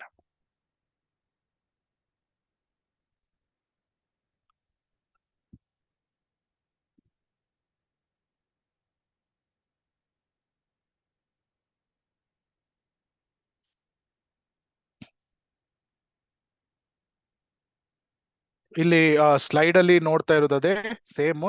Krishna as proprietor, living entities role. ನಾವು ಯಾವಾಗ್ಲೂ ಜೀವಾತ್ಮಗಳಾಗಿ ಯಾವಾಗ್ಲೂ ನಾವು ಮಾಲೀಕರಾಗ್ಲಿಕ್ಕೆ ಸಾಧ್ಯ ಇಲ್ಲ. ನಮಗೆ ಎಷ್ಟು ಕೋಟ ಕೊಟ್ಟಿರ್ತಾರೆ ಅದನ್ನು ನಾವು ಸ್ವೀಕಾರ ಮಾಡಿ, ಇಲ್ಲಿ ರೆಕಗ್ನೈಸ್ ಆಫರಿಂಗ್ ಅಂದ್ರೆ ನಾವು ಭಗವಂತನಿಗೆ ಕೊಟ್ಟಾಗ ಅದು ಸ್ಯಾಂಕ್ಟಿಫೈ ಆಗ್ತದೆ. ಆದ್ರೆ ಎಲ್ಲ ನನ್ನದು ಅಂತ ನಾನು ಹೇಳಲಿಕ್ಕೆ ಆಗುದಿಲ್ಲ, ಯಾಕಂದ್ರೆ ಎಲ್ಲವೂ ಕೃಷ್ಣನಿಗೆ ಸಂಬಂಧಪಟ್ಟದ್ದು. ಸೊ ಅದರಿಂದ ಅದನ್ನೇ ಇಲ್ಲಿ ಸ್ಲೈಡ್ಸ್ ಅಲ್ಲಿ ತೋರಿಸಿದ್ದಾರೆ. ಕೃಷ್ಣಾಸ್ ಪ್ರೊಪರೈಟರ್, ಆಮೇಲೆ ವೇದಗಳು ಅಪೌರುಷೇಯ, ಅದನ್ನು ನಾವು ಸಹ ನೋಡಿದ್ವಿ. ಫೈರ್ ಹೀಟ್ ಎಲ್ಲ ಇದನ್ನೆಲ್ಲ ನಾವು ಇವತ್ತು ನೋಡಿರ್ಬೋದು. We are living entities are not proprietor. ಯಾವಾಗ ನಾವು ಇದನ್ನು ಅರ್ಥ ಮಾಡ್ಕೊಳ್ತೇವೆ, ಸಂಬಂಧ. ಆಫರಿಂಗ್ ಅಂದ್ರೆ ಸ್ಯಾಂಕ್ಟಿಫೈ ಮಾಡಿದಾಗ ಅಭಿಧೇಯ. ಸೊ ಪ್ರಯೋಜನ ಏನಾಗ್ತದೆ, ಲಾಸ್ಟ್ ಪ್ಯಾರಾದಲ್ಲಿ ಹೇಳಿದಾಗೆ ನಾವು ಮರಳಿ ಭಗವದ್ಧಾಮಕ್ಕೆ, ಗೋಲೋಕ ಧಾಮಕ್ಕೆ, ವೈಕುಂಠ ಧಾಮಕ್ಕೆ ಹೋಗ್ಲಿಕ್ಕೆ ಸಾಧ್ಯ ಆಗ್ತದೆ. ಸೊ ಸಂಬಂಧ, ಅಭಿಧೇಯ, ಪ್ರಯೋಜನ. ಸೊ ಇದು ಇಟ್ಸ್ ವೆರಿ ಈಸಿ. ಏನೇನ್ ನಮ್ಮ ಕೋಟವನ್ನು ನಾವು simple living, high thinking, that is the principle. ನಮ್ಮ ಕೋಟವನ್ನು ಸ್ವೀಕಾರ ಮಾಡಬೇಕು. ಹರೇ ಕೃಷ್ಣ. ಏನಾದ್ರೂ ಪ್ರಶ್ನೆಗಳು ಇದೆಯಾ ಅಥವಾ ಎಲ್ಲ ಸರಿಯಾಗಿ ಅರ್ಥ ಆಯ್ತು? ಕೋಟಗಳೆಲ್ಲ ಅರ್ಥ ಆಯ್ತು? ಕೋಟಾಗಳಲ್ಲಿ ಚೆನ್ನಾಗ್- ಏನೇನು ಹ್ಮ್ ಹರೇ ಕೃಷ್ಣ ಪ್ರಭುಜಿ, ಚೆನ್ನಾಗಿ ಹೇಳಿದ್ರಿ ಪ್ರಭುಜಿ. ನೀವು ಈಗಿನ ಜನರೇಷನ್ ಅವರು ಅದನ್ನೆಲ್ಲ ಅರ್ಥ ಮಾಡ್ಕೊಳಲ್ಲ. ಹಾ ನಾವುಗಳು ತಿಳ್ಕೊಂತಾ ಇದೀವಿ ಪ್ರಭುಜಿ ನಿಮ್ಮಿಂದ. Hare Krishna. Thank so you. Thank you Mataji. ಅದೇ ಅಂದ್ರೆ ಇದು ಮಂತ್ರ ಒಂದು ಮತ್ತೆ ಈಶೋಪನಿಷದ್, ಸೊ ಇದೆಲ್ಲ ಪುಸ್ತಕಗಳು ಶಾಸ್ತ್ರಗಳು ನಮಗೆ ಹೇಗೆ ಜೀವನವನ್ನು ಮಾಡಬೇಕು ಅಂತ ಹೇಳ್ತದೆ. ಇದರ ಪ್ರಕಾರ, ಶಾಸ್ತ್ರದ ಪ್ರಕಾರವಾಗಿ ನಾವು ಯಾವಾಗ ನಡೀತೇವೆ, ನಾವು ಇದೇ ಲೋಕದಲ್ಲಿ ನಾವು ಆನಂದದಿಂದ ಇರಬಹುದು. ನಾವು ಆಧ್ಯಾತ್ಮಿಕ ಲೋಕಕ್ಕೆ ಹೋಗಿ ಅಲ್ಲೇ ಆನಂದದಿಂದ ಇರಬೇಕು ಅಂತಿಲ್ಲ. ನಾವು ಯಾವಾಗ ಭಗವಂತನ ಇಚ್ಛೆಯ ಪ್ರಕಾರ ಇಲ್ಲೇ ಜೀವನವನ್ನು ಮಾಡ್ತೇವೆ, ನಾವು ಇಲ್ಲೇ ಆನಂದದಿಂದ ಇರ್ಬೋದು, ಇಲ್ಲೇ ಸಂತೋಷದಿಂದ ಇರ್ಬೋದು. ಅದನ್ನೇ ಇಲ್ಲಿ ಹೇಳೋದು. ನಾವು ಸಿಂಪಲ್ ಲಿವಿಂಗ್, ಹೈ ಥಿಂಕಿಂಗ್ ಮಾಡಿ ನಮ್ಮ ಕೋಟಾದ ಪ್ರಕಾರ ನಾವು ಅದನ್ನು ಸ್ಯಾಂಕ್ಟಿಫೈಡ್ ಮಾಡಿ ನಾವು ಜೀವನವನ್ನು ಮಾಡಿದ್ರೆ, ಆನಂದಾಂಬುದಿ ವರ್ಧನಂ ಪ್ರತಿಪದಂ ಪೂರ್ಣ ಅಮೃತ ಸ್ವಾದನಂ. ಆನಂದ ಅಂಬುದಿ ವರ್ಧನಂ ಅಂದ್ರೆ ಆನಂದ ಜಾಸ್ತಿ ಆಗ್ತಾ ಹೋಗ್ತದೆ ದಿನದಿಂದ ದಿನಕ್ಕೆ. ಸೊ ಯಾವ ಭಕ್ತ ಅವನು ಸಂತೋಷದಿಂದ ಇರ್ತಾನೆ, ಅವನು ಸರಿಯಾಗಿ ಕೃಷ್ಣ ಪ್ರಜ್ಞೆಯನ್ನು ಅಭ್ಯಾಸ ಮಾಡ್ತಾ ಇದ್ದಾನೆ ಅಂತ ಅರ್ಥ. Happy devotee is really practising it. ಯಾಕಂದ್ರೆ ಕೃಷ್ಣ ಪ್ರಜ್ಞೆಯನ್ನು ಯಾರು ಅಭ್ಯಾಸ ಮಾಡ್ತಾನೆ ಅವನು ಸಂತೋಷದಿಂದ ಇರ್ತಾನೆ. ಕೃಷ್ಣ ಪ್ರಜ್ಞೆಯನ್ನು ಅಭ್ಯಾಸ ಸರಿಯಾಗಿ ನಾವು ಮಾಡ್ತಾ ಇಲ್ಲ, ಜಪ ಸರಿಯಾಗಿ ಮಾಡ್ತಾ ಇಲ್ಲ, ಅಪರಾಧಗಳನ್ನು ಮಾಡ್ತಾ ಇದ್ದೇವೆ, ಯಾವಾಗ್ಲೂ ಮೊರೋಸ್ ಆಗಿರ್ತೇವೆ, ಯಾಕಪ್ಪ ಜಪ ಮಾಡ್ಬೇಕು, ಯಾಕಪ್ಪ ಇದು, ಈ ರೀತಿ ಭಾವನೆಗಳು ಬರ್ತದೆ. ಆದ್ರೆ ಯಾವಾಗ ನಾವು ಸರಿಯಾಗಿ ಕೃಷ್ಣ ಪ್ರಜ್ಞೆಯನ್ನು ಅಭ್ಯಾಸ ಮಾಡ್ತಾ ಇದ್ದೇವೆ, ನಮ್ಮ ಕೋಟದ ಪ್ರಕಾರ ಸ್ಯಾಂಕ್ಟಿಫೈಡ್ ಮಾಡಿ ಜೀವನವನ್ನು ಮಾಡ್ತೇವೆ, ಆವಾಗ ನಾವೇ ಒಬ್ಸರ್ವ್ ಮಾಡ್ಬೋದು, ವರ್ಷದಿಂದ ವರ್ಷಕ್ಕೆ ನಮ್ಗೆ ಆ ಪ್ರೋಗ್ರೆಸ್ ಕೂಡ ಗೊತ್ತಾಗ್ತದೆ. ಆಮೇಲೆ ನಾವು ಜಾಸ್ತಿ ಸಂತೋಷ, ಆನಂದ ಬರ್ತಾ ಇರ್ತದೆ ಒಳಗಿಂದ. We can be happy.